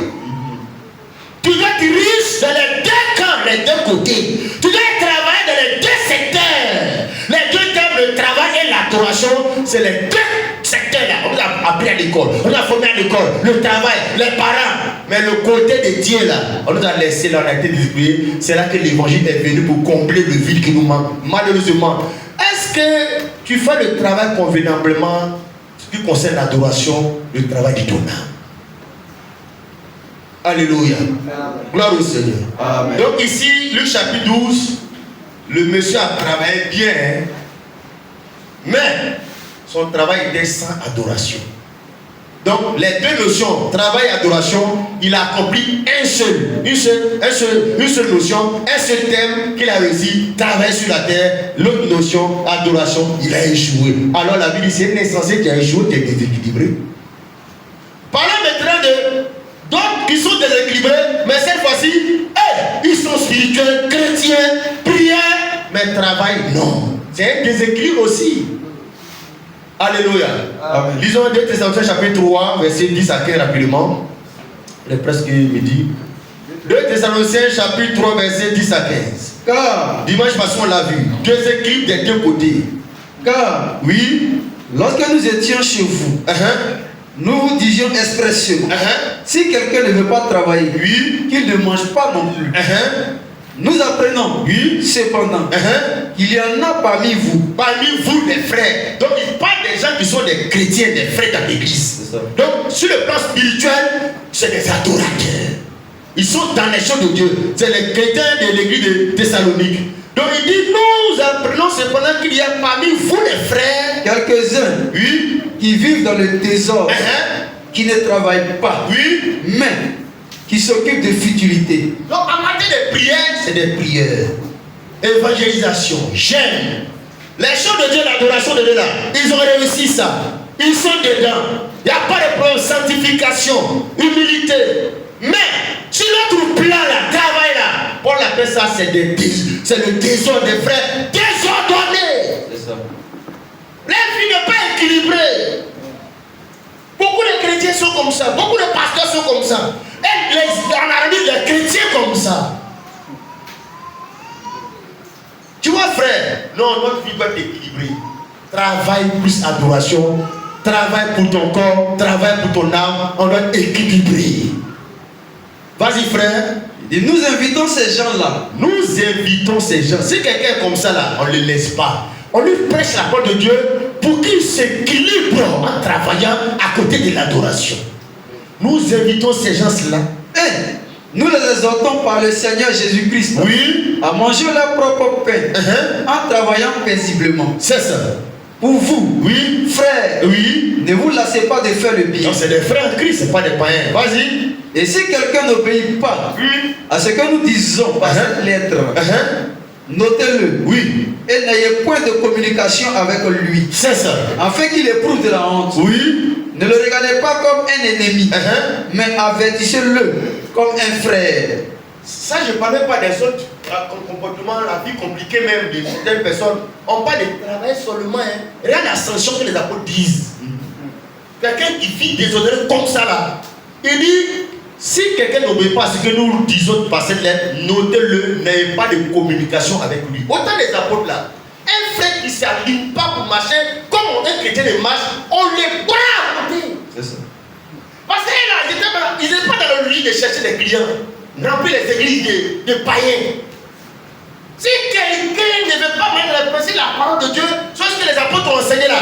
On n'a pas de communication, on coupe toute communication et tout contact avec lui. Amen. Dans quel but? C'était dans le but d'amener le gars à être conscient. C'est ça. Il dit, mais pas de communication avec lui, on ne parle même pas avec lui, on ne va pas le rendre visible, on ne fait rien avec lui. Afin qu'il éprouve de la honte. Donc la parole de Dieu donne la permission de honir les gens. Humilier les gens. Pourquoi? Pour que les cas se parlent. La Bible dit, quand tu n'as pas de communication avec lui, c'est pour afin qu'il éprouve de la honte. Amen. Parce que nous-mêmes on honit les gens. Mais on a trop de respect pour le sentiment des gens. Autant des apôtres, on n'a pas de contact avec toi. Pourquoi? Parce qu'on va te honir, t'humilier. ne travaille pas, hein, c'est dans l'église. Maintenant, mets ça à la part de ça à quelqu'un qui ne respecte pas les gens. Ne respecte pas les aînés. Quelqu'un qui vit dans une vie même que les parents ne font pas. Même souvent les parents ne respectent les pasteurs. Même les musulmans même nous me respectent. Imagine-toi la sanction, ça c'est travail seulement. Et si quelqu'un n'oublie pas ce que nous disons par cette lettre, c'est des lettres qu'on met dans les églises pour leur dire, voilà la discipline, la conduite à tenir en tant que chrétien dans toutes les assemblées. Amen. Nous disons passer les notez-le bien. C'était très sérieux et des points de communication avec lui. Dans ça là. Si c'est comme ça que les gens doivent traiter, un frère, lui, c'est laissé avoir la communication du frère là. Mais le gars, lui, on va le sanctionner. Donc, si tu veux aller dans ça, là, mais moi, le gars, ça ne peut pas jouer parce que à l'époque, il y a l'évangile qui change, mais à l'époque, la honte aussi changeait les chrétiens. Amen. L'isolement. On te met en quarantaine, ça te soigne. Sur le plan médical, pour te bien soigner souvent des maladies, après qu'on te met en quarantaine. Pour bien te soigner. Tu vas te dire de contaminer les gens. Mais au point de communication avec une virgule, afin qu'il éprouve de la honte. Vas-y frère. Ne le regardez pas comme un ennemi. C'est ce qu'on doit faire. Il y a une église qu'on doit avoir, une limite qu'on va avoir. Quand tu t'aides comme ça quelqu'un, ne le regardez pas comme un ennemi. C'est pas un ennemi. Oui. Mais oui. Avertissez-le comme un frère. Donc cette manière de traiter un frère là, ça là, l'écarter, n'est pas en communication, pour qu'il ait la honte là, la Bible dit, c'est un avertissement en tant qu'un frère. C'est la fraternité qui existe. Amen. C'est pas une affaire de méchanceté de haine. Il dit ne le regardez pas comme un ennemi, mais avertissez-le comme un frère. Comment on avertit les frères? C'est qu'on fait comme ça. Un frère là, on l'avertit comme ça. C'est un avertissement pour qu'il change. Amen. Alléluia. Amen. Ici, c'est le travail. Il n'entend pas des frères en Christ qui sont spirituels dans l'adoration, mais travail zéro. Mais c'est un déséquilibre. Un pareil comme l'homme riche de Luc 12. Lui, il travaille, il est riche, mais spirituellement, il n'a pas les choses de Dieu. Il ne travaille pas les choses de Dieu. Il est aussi déséquilibré. On doit faire les deux, frères. Adorer, travailler. La manière dont mon esprit prend mon travail au sérieux, c'est comme ça que je dois prendre les choses de Dieu au sérieux. Amen. Si je ne fais pas ça, je suis déséquilibré, je suis malade, le diable m'a tapé quelque part. Alléluia. Amen. Maintenant, Caïn et Abel, ils ont respecté les deux sujets, les deux thèmes du plan de Dieu, le travail et l'adoration. Ils étaient laboureurs et puis bergers. Ils ont accompli le premier côté. Deuxième côté, en quelque temps, chacun venait faire une offrande à Dieu sur les produits de son travail. L'autre envoyait les premiers de son troupeau, l'autre aussi envoyait les fruits de la terre. Donc, il doit accomplir les deux. On se dit que Dieu doit accepter. Mais, Dieu ne va pas accepter pour Caïn. Mais pourquoi? On doit se poser la question parce que il y a adoration et puis adoration. Les deux ont adoré. Il a apprécié pour Abel. Mais pourquoi il n'apprécie pas pour Caïn alors que les deux ont adoré? Mais dans l'adoration des deux, il y a une différence, hein, frère. Les deux n'ont pas adoré de la même manière. Lisons cela, bien aimé. Verset 1, et verset 4 et le verset 5. Et Abel de son côté, Oui. en fut. Non, je ne crois pas un d'abord. Non, le verset 4, 5. Et Abel, Oui. de son côté, en fut une des premiers-nés de son troupeau. Non, verset 3, verset 4, voilà. Les deux adorations. Au bout de quelque temps, Oui. Caïn fit à l'Éternel une offrande, Oui. des fruits de la terre. Donc Caïn a adoré le Seigneur avec le fruit de son travail. C'était un adorateur. Les offrandes qu'il apporte, il venait en signe d'adoration. Vas-y. Et Abel, Oui. de son Donc côté, chacun de son côté. en fut une des premiers-nés C'est ça. de son troupeau. Oui. Et de leur graisse. L'Éternel porta. Quand les deux ont fait l'adoration, ils ont accompli le travail, chacun a travaillé dans son métier, chacun a adoré. Mais on suppose que c'est fini. Parce que souvent le diable nous amène à tomber dans ces erreurs-là. Je vais à l'église, qu'est-ce que je vais à l'église? Non, c'est dit, comme on va à l'église, c'est fini. Mais tu vas à l'église, aller à l'église, mais aller à l'église mal. Ça. Mal. Et puis ça ressemble à comme si tu n'es pas allé à l'église. Tu peux faire offrande. Mais Ananias et Saphira ont fait offrande. Mais pour Dieu, c'est comme s'ils n'ont pas fait son moi-même. C'est ça. Le problème, c'est ce que Jésus a dit dans Jean 4 là. Dieu ne cherche pas des adorateurs, les vrais adorateurs. Amen. Non, nous on vient à l'église, on est là. il y a prière, évangélisation, c'est-à-dire on va adorer, on ne tient pas compte du fait que non, il y a un Dieu qu'on adore et puis Dieu lui apporte un regard favorable sur ce que je fais comme adoration. Il doit apprécier ou pas. Alléluia. Amen. Même dans le métier même qu'on exerce, quand tu es un couturier comme Salomon, tu peux habiller des bigris. Mais ton but c'est que le gars apprécie la vie que tu as posée pour lui. Quand tu vas faire la coiffure d'une femme au salon, ton but c'est que la coiffure, la personne apprécie. C'est comme ça l'adoration. Il donne quelque chose à quelqu'un, à Dieu, mais il doit apprécier. Amen, amen. Donc quand je fais l'adoration, c'est comme le couturier, mais il faut qu'on l'habille selon les mesures du monsieur. Voilà. L'adoration, c'est de rendre à Dieu un culte selon les mesures de son cœur, selon ce qu'il aime. Il m'en fout comme ça, il m'a à l'église, il fait ce qu'il veut, il m'habille comme il veut, il parle comme il veut. Mais je ne tiens pas compte qu'il y a quelqu'un qui doit recevoir la sanctification, je tiens compte des mesures, des dimensions de sa taille. Amen. Moi, je fais comme ça, ils sont. Et Dieu s'en rend compte que l'habit d'adoration que tu as posé moi là, ça me sert. Ça me flotte, ça ne me convient pas. Il dit,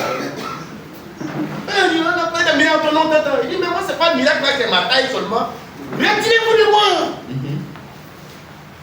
Frère, dans l'adoration, il faut tenir compte de ce que Dieu aime, que tu lui offres comme adoration.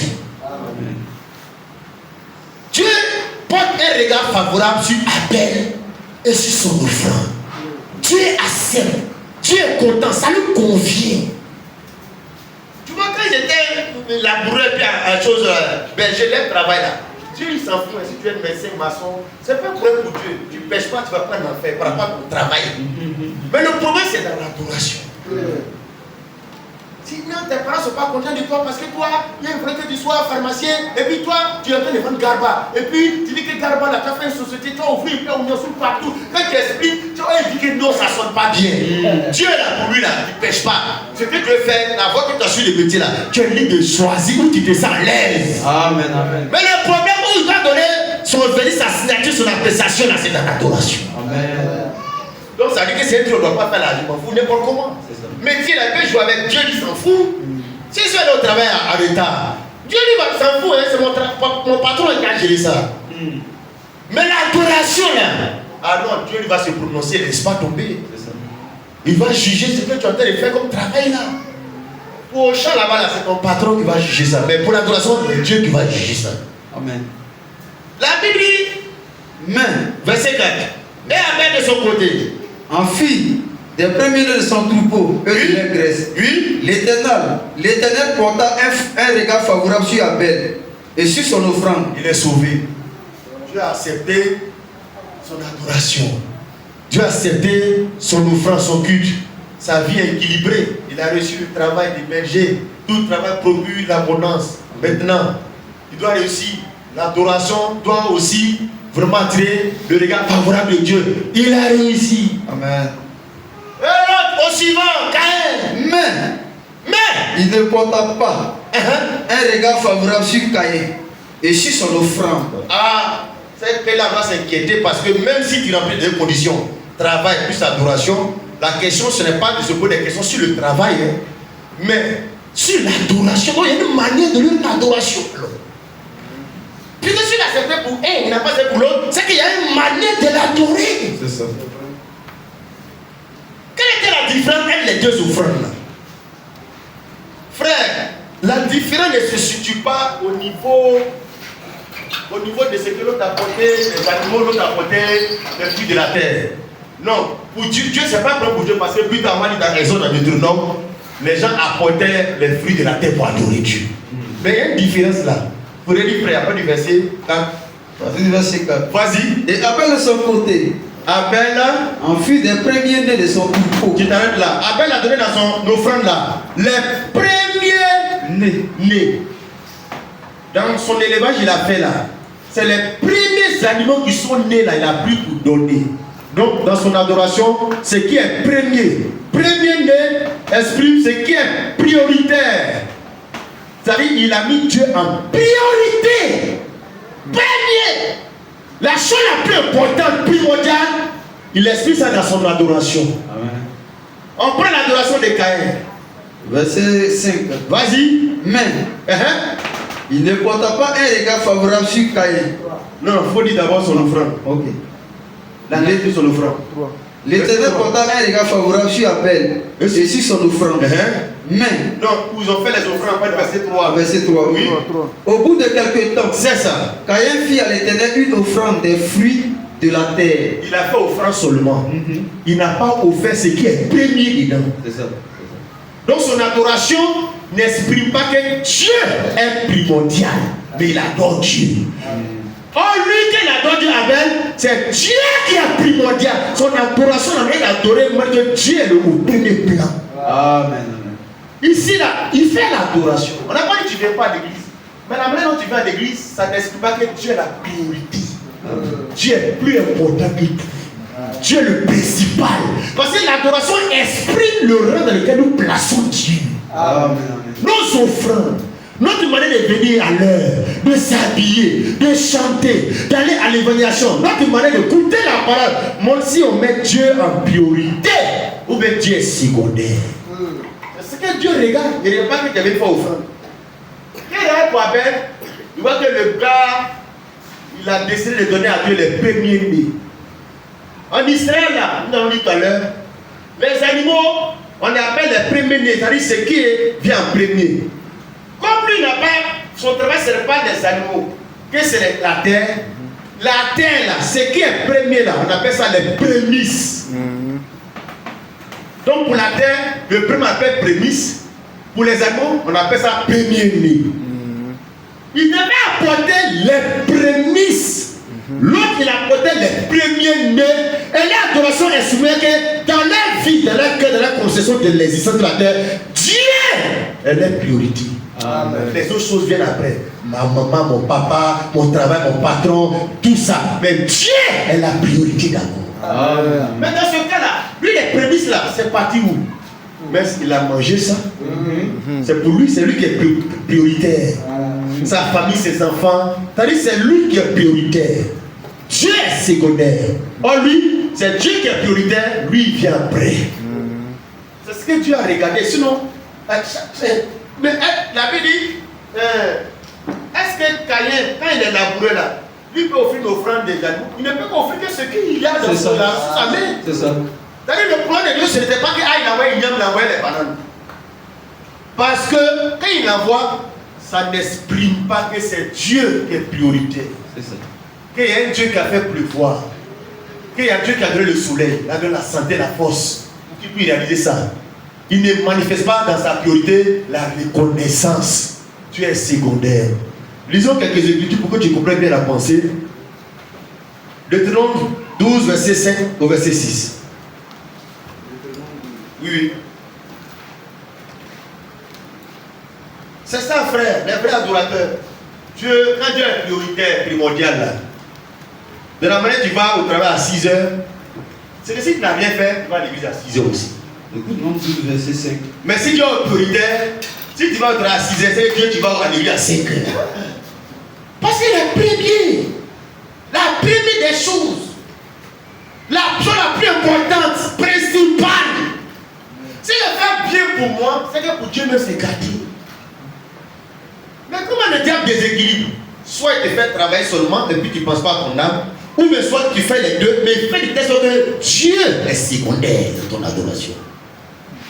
Vas-y frère, Deutéronome le chapitre 12, Deutéronome 12, verset 5 à 6.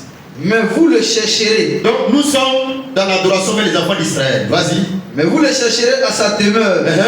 Et vous irez au lieu que l'Éternel, oui, votre Dieu, choisira parmi toutes vos tribus, oui, pour y placer son nom. Donc Dieu était en train d'instaurer l'adoration et disait aux enfants d'Israël comment ils vont au pays de Canaan, comment ils vont aller chercher Dieu, le lieu où ils doivent payer Dieu, ils ne vont pas payer Dieu partout. La tribu faut partir, doit aller à Jérusalem, donc on est en train de montrer l'adoration et le contenu de l'adoration. Vas-y. Il dit c'est là que vous présenterez vos holocaustes, oui, vos sacrifices, oui, vos dîmes, vos prémices. On était prémices. Vos prémices, c'est pour ceux qui cultivent la terre. Vos prémices, vos offrandes, en accomplissement d'un vœu, vos offrandes volontaires, oui, et les premiers nés de de votre gros et de votre menu bétail. Donc prémices, fils là, c'est pour les cultivateurs. Premier-né, c'est pour les éleveurs. Amen. Mais dans l'adoration, Dieu avait prévu que c'est ce qui est premier là, on doit prendre pour l'adorer. Amen. Avant que ça devienne une loi en Israël, Dieu avait mis cette loi-là déjà dans la conscience des premiers hommes, les premiers adorateurs, Caïn et Abel. Amen. Mais Caïn là, il n'a pas accepté de mettre Dieu en premier. Sinon, avant que la loi devienne loi d'Israël, la loi était dans la conscience des hommes d'abord. Alléluia. Amen. Donc les prémices, c'est pour les cultivateurs, les premiers c'est pour les éleveurs. Quand Dieu fixe le lieu d'adoration, mais il fixe le contenu et le classement de ce qu'on nous offre, les prémices et les premiers. Alléluia. Lis encore le verset 17. Verset 17. C'est ça. Tu ne pourras pas manger dans tes potes, oui, la dîme de ton blé, c'est ça, de ton mou, de ton huile, ni les premiers-nés, de ton gros et de ton menu bétail, ni le cuir de tes offrandes, en accomplissement d'un vœu, c'est ça, ni tes offrandes volontaires, ni tes prémices. Je peux t'arrêter là. Premier-né revient, prémisse revient, parce que ça n'exprime pas la priorité ça exprime la priorité dans différents secteurs d'activité. Premier-né, c'est pour les animaux, les éleveurs. Prémisse, c'est le premier du produit de la terre. Donc Dieu avait voulu que quand on va l'adorer, ce qu'on apporte là, ça soit le premier. Ça veut dire quoi? C'est exprimer que Dieu est pour nous la chose la plus importante. Dieu est le premier des choses pour nous. Après les autres personnes viennent. Amen. Les amis viennent. Les parents viennent. Le village vient. Les tatans viennent. Travailler viennent. Quand on parle de Dieu, on parle de Dieu avec tout ce qui a un rapport avec Dieu. Amen. Les hommes de Dieu, les enfants de Dieu, l'œuvre de Dieu, la maison de Dieu. C'est tout ça qu'on appelle Dieu en priorité. Dieu, quand il a accompli la parole de Dieu pour le travail, il a accompli la parole pour l'adoration. Quel est le problème? Le problème, il ne faut pas adorer pour adorer. Il faut adorer pour que ton adoration mette Dieu à la première place de ta vie. Amen. La chose la plus importante pour ton âme, pour ton existence, c'est Dieu. Donc, les gens les plus importants pour toi, ce sera les enfants de Dieu, les frères en Christ, l'homme de Dieu. Tout ce qui le livre le plus important, ce sera le livre qui la parole de Dieu. Amen. Les chanteurs, les musiques les plus importantes, ce sera les musiques où on chante Dieu. Regarde, il y a la priorité, les musiques que les chrétiens écoutent. La priorité, c'est qui est prioritaire? Mais c'est les DJ là. Comme le diable est rusé. S'il vient les faire chanter Aziz 47, ça ne va pas prendre. Il faut faire les Kais Blue. Vous voyez, frère, la priorité, les premiers doit être donné à Dieu et ton adoration l'exprime. Ta façon de faire l'œuvre de Dieu exprime que Dieu est primordial pour toi. Si on te parle et que tu ne veux pas comprendre, la seule chose qui peut faire que tu as écouté, si on prend le nom de Dieu, si on prend la parole de Dieu, c'est le nom de Dieu vient. Tout ce que la parole de Dieu vient te parler, tu laisses pourquoi? Parce que c'est Dieu qui est priorité pour toi. Amen.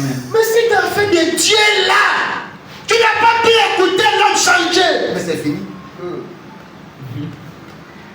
Si tu as fait de Dieu là, tu n'as pas pu vraiment mener une vie équilibrée. Mais c'est fini.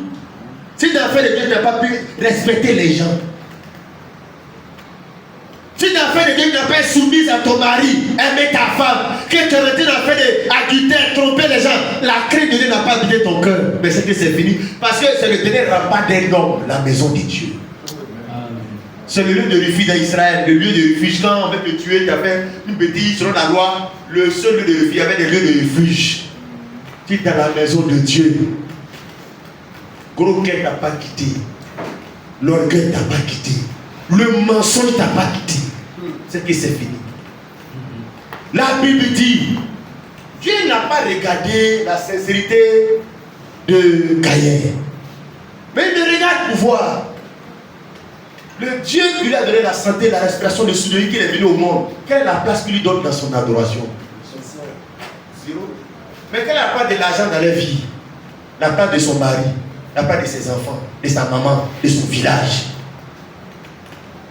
Tu vois mon frère, ma soeur, voilà pourquoi On sera tous étonnés parce que je pense que Caïn était surpris. Parce que lui, il a adoré, c'est fini. Est-ce que Dieu porte un regard favorable sur mon adoration, sur ma vie? Est-ce que Dieu porte un regard favorable sur mon comportement là? Est-ce que Dieu apprécie?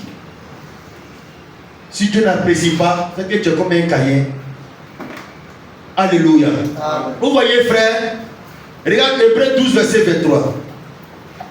Sinon, d'abord, avant ça, Matthieu 6, verset 31 à 33, on va dire, Jésus a dit, cherchez premièrement le royaume de Dieu. Dans la vie, là, il y a des priorités. Et les priorités de la vie d'un homme, mais c'est les choses de Dieu, les choses du royaume. Quand tu te lèves un matin, bonheur, tu te lèves, tu dis là, quelle est la première des choses, le premier réflexe qui vient dans ton cœur? C'est aller à l'école, au travail, ou bien c'est Dieu. Ah, mais si Dieu est dormi sur l'éveil, parce qu'il y a des gens qui ont dormi hier, ils n'ont pas pu se lever, ils sont morts dans le combat. Dieu merci. Amen. Qu'est-ce qui est préparé pour toi? L'argent, le travail. Et je retarde mon verre. Ah, mes clients là, mes clients. Oh. Allez, ça va. Mais le plus pas sa poubelle. Et Rebecca, tu peux pas dire, mais Rebecca, je vais jouer les où? Mais Rebecca doit frapper. Rebecca, tu ne vas pas réveiller, il est là, l'église, tu frappes. Pourquoi? C'est la chose qui est le plus importante pour moi. La priorité, l'adoration que tu offres à Dieu exprime la place que Dieu occupe dans ta vie. Tous les jours, les dix majuscules là, c'est ça dimanche tu vas exprimer. Alléluia. Amen. Hébreux 12, verset 23. Lisons rapidement. Matthieu 6. Bon, comme on connaît, cherchez premièrement le nom de Dieu, ça Jésus, les jours vous seront donnés. Cherchez premièrement. Ça dit, dans l'évangile que Jésus a prêché, il met Dieu premièrement. Cherchez premièrement. Pas de chercher travail premièrement. Cherchez femme premièrement. Les enfants, voyage premièrement. C'est les pasteurs qui sont venus déséquilibrer le processus. Dans l'évangile du Seigneur, cherchez premièrement. Parce que dans l'adoration, c'est Dieu qui occupe la première place. Hébreux 12, verset 23. Hébreux 12, 23. C'est ça. De l'assemblée des premiers-nés. Voilà. Bon, comme le temps avancé, sinon on pourrait dire un peu plus haut. Vas-y. L'assemblée des premiers-nés. Inscrit dans les cieux. Du juge qui est le Dieu de tous. Tu peux t'arrêter là. Je vais expliquer un peu l'expression. L'assemblée, c'est-à-dire le rassemblement des premiers-nés qui sont inscrits dans les cieux. Ça veut dire quoi? On parle de le rassemblement des gens pour qui Dieu est prioritaire.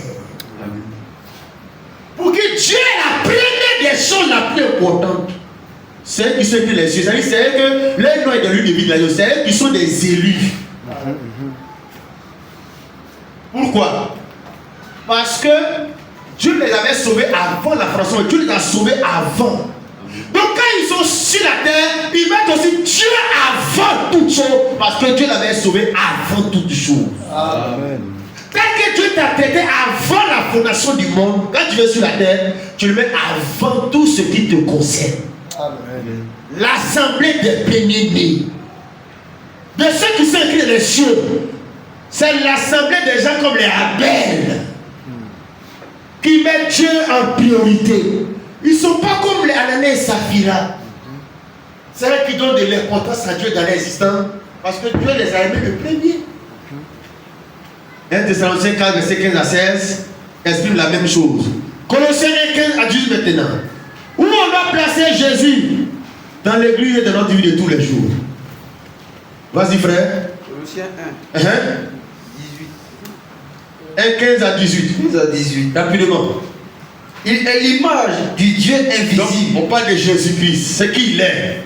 Jésus est l'image du Dieu invisible. Ça veut dire il est le Dieu qui est sorti de son invisibilité pour se faire voir.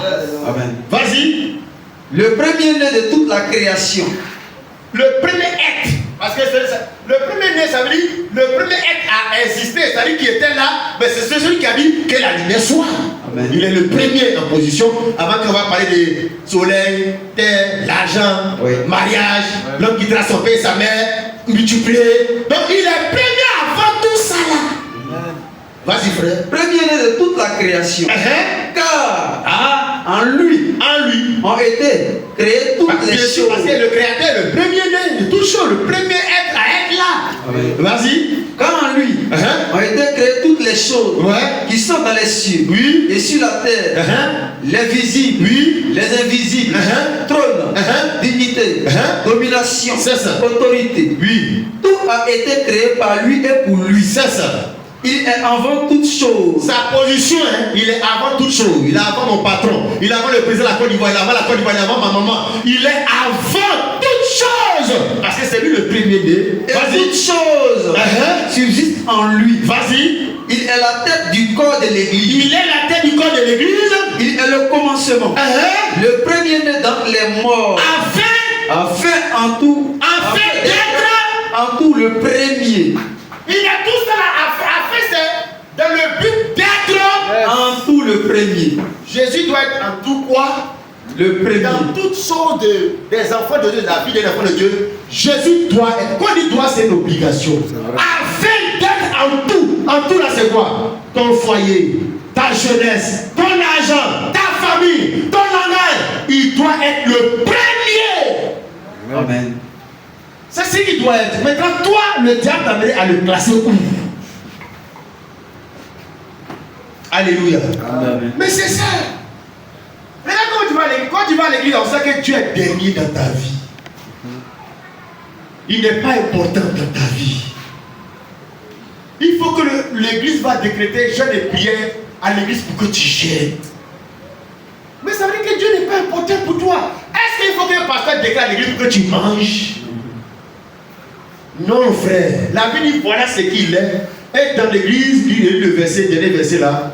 Il est la tête. Il invente toutes choses.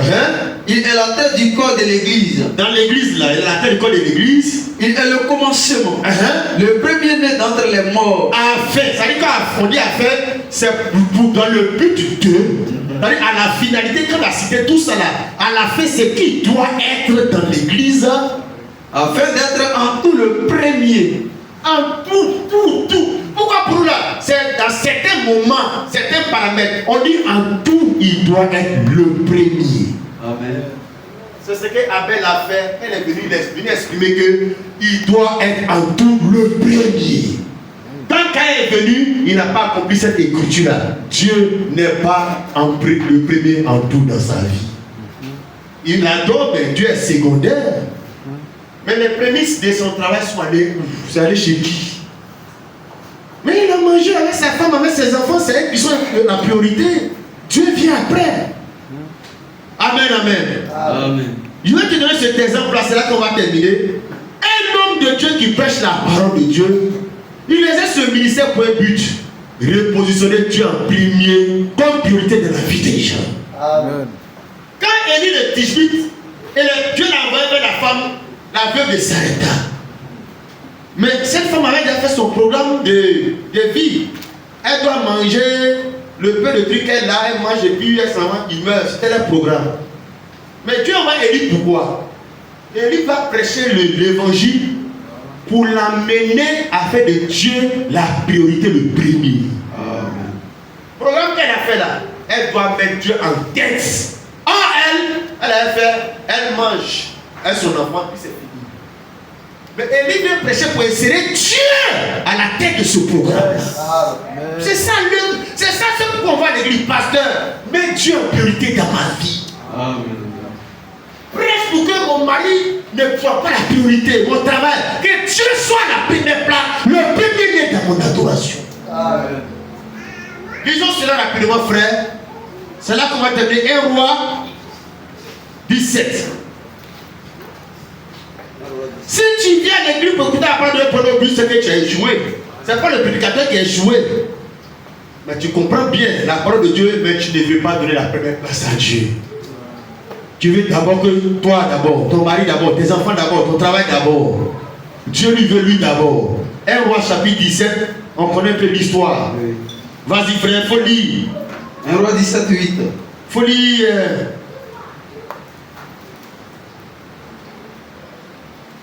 Ok, bon.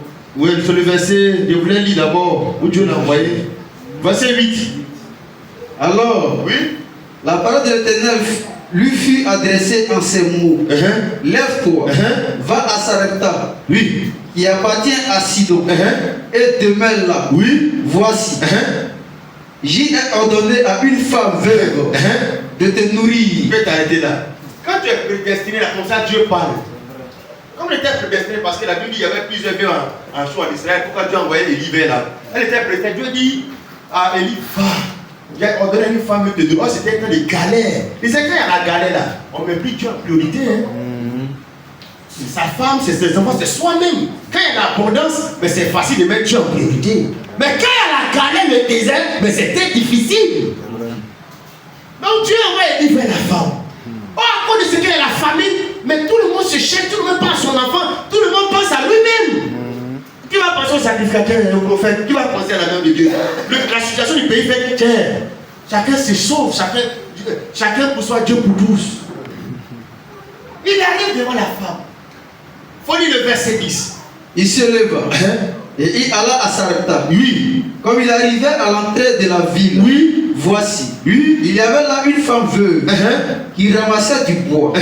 Il l'appela et dit, Oui. va me chercher, je te prie, un peu d'eau dans un vase, afin que je boive. Quand il dit va me chercher, quand Dieu envoie Élie, il envoie Élie pour empêcher la femme de continuer son programme. Son programme, c'était qu'elle va aller faire du bois, le feu, elle mange et puis son enfant. Donc, Élie va vers la femme pour lui donner le message de son lequel aide-toi d'abord, fais pour Dieu d'abord. Amen. Nous on chante ici comme le frère Olivier quand il chante, mais c'est la parole de Dieu. Dieu prioritairement d'abord. Amen. Va me chercher, selon ce qu'Élie dit, Va me chercher je te prie un peu d'eau dans un vase, afin que je boive. Mais quand Élie parle comme ça là, il commence par ce qui est facile à faire. Vas-y frère. Et elle alla lui chercher. Il l'appela de nouveau. Elle a cherché l'eau pour envoyer, mais c'est facile à trouver l'eau en ce moment-là. C'est ça. Ça là, ça ne montre pas que tu mets Dieu en priorité. C'est-à-dire, Dieu veut voir si tu mets en priorité quand c'est difficile à faire. Quand c'est difficile à pardonner, parce que c'est difficile à pardonner quelqu'un qui t'a injustement fait un tort, c'est difficile. Mais si tu mets Dieu en priorité, c'est facile à faire. Le problème, pour régler tous ces problèmes de relations là, mettons Dieu en priorité. Amen. Quand l'enlèvement est une priorité, le ciel est une priorité. Tu veux que Dieu te regarde favorablement, c'est une priorité. Les autres choses deviennent secondaires. Mais quand ce n'est pas une priorité, c'est difficile à faire. Elle allait chercher l'eau. Elle alla en chercher. Et lui va monter le message, la prédication à un niveau supérieur. Amen. Il appela de nouveau. C'est ça la croissance, la maturité des fils de Dieu. L'évangile que nous prêchons dans les dénominations, ce n'est pas dans ça qu'on va continuer encore pour attendre Jésus va venir nous chercher. Nous, on est des aigles. On n'est pas des pigeons.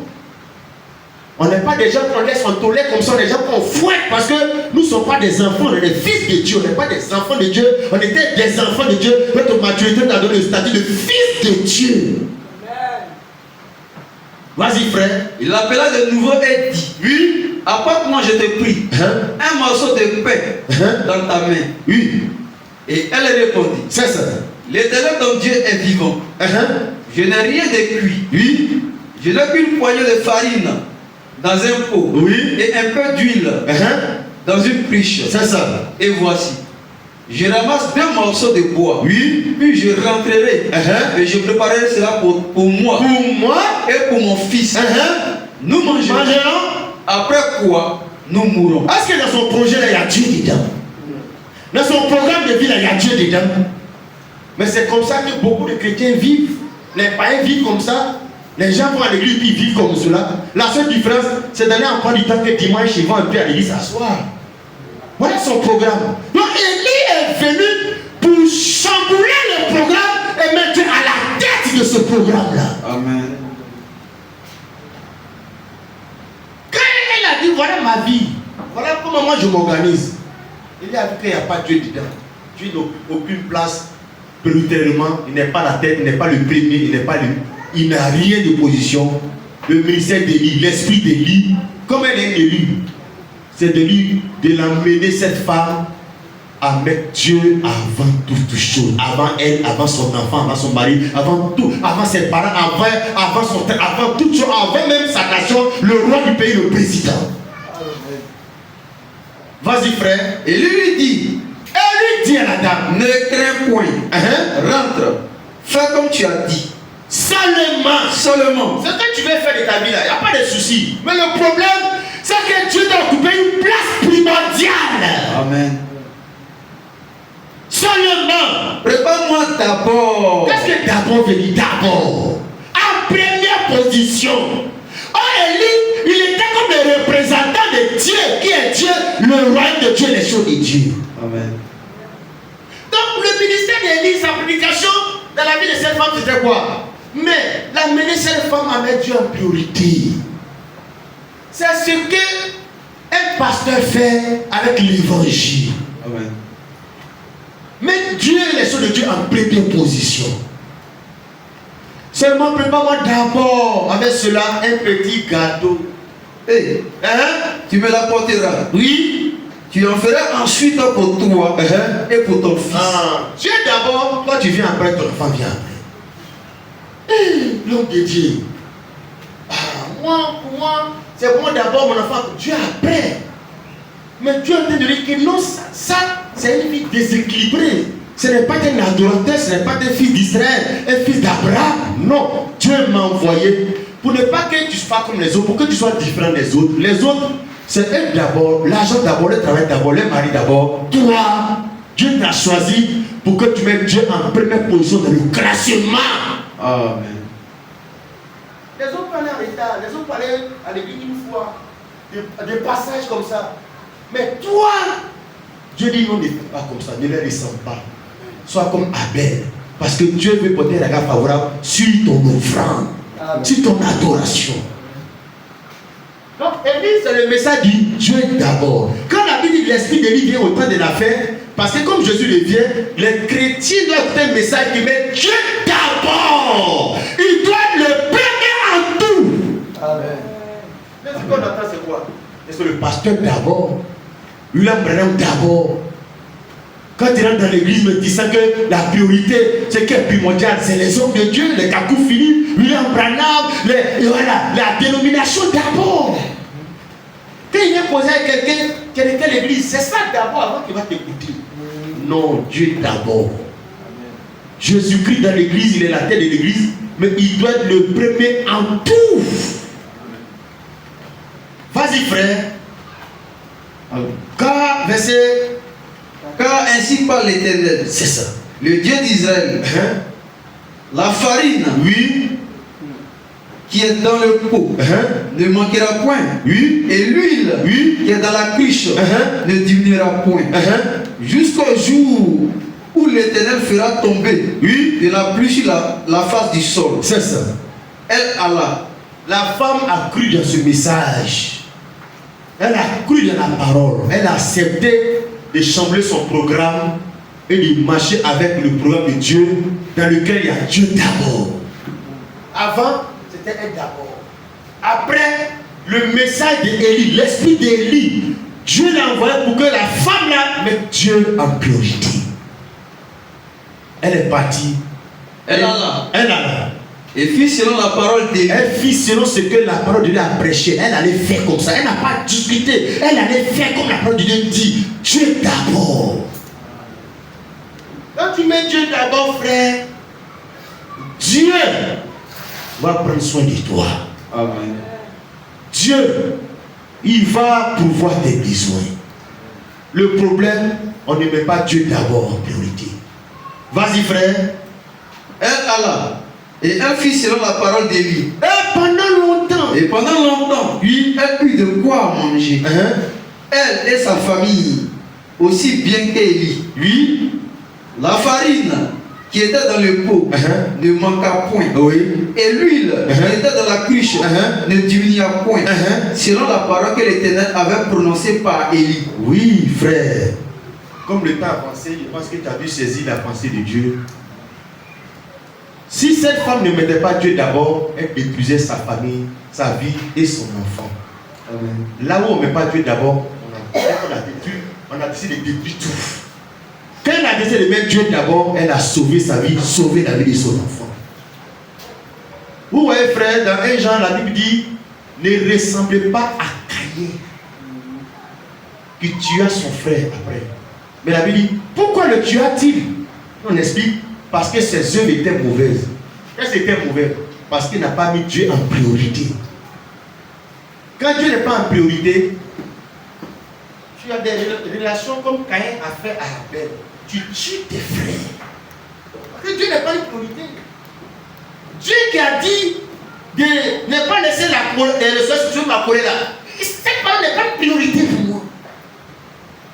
Mais quand Dieu est une priorité, je ne peux pas tuer mon Abel. Je ne peux pas tuer mon frère. Conséquence de ce que quand Dieu n'est pas la priorité, n'a pas été la priorité pour Caïn, conséquence logique, il a tué son frère tranquillement, sans conscience.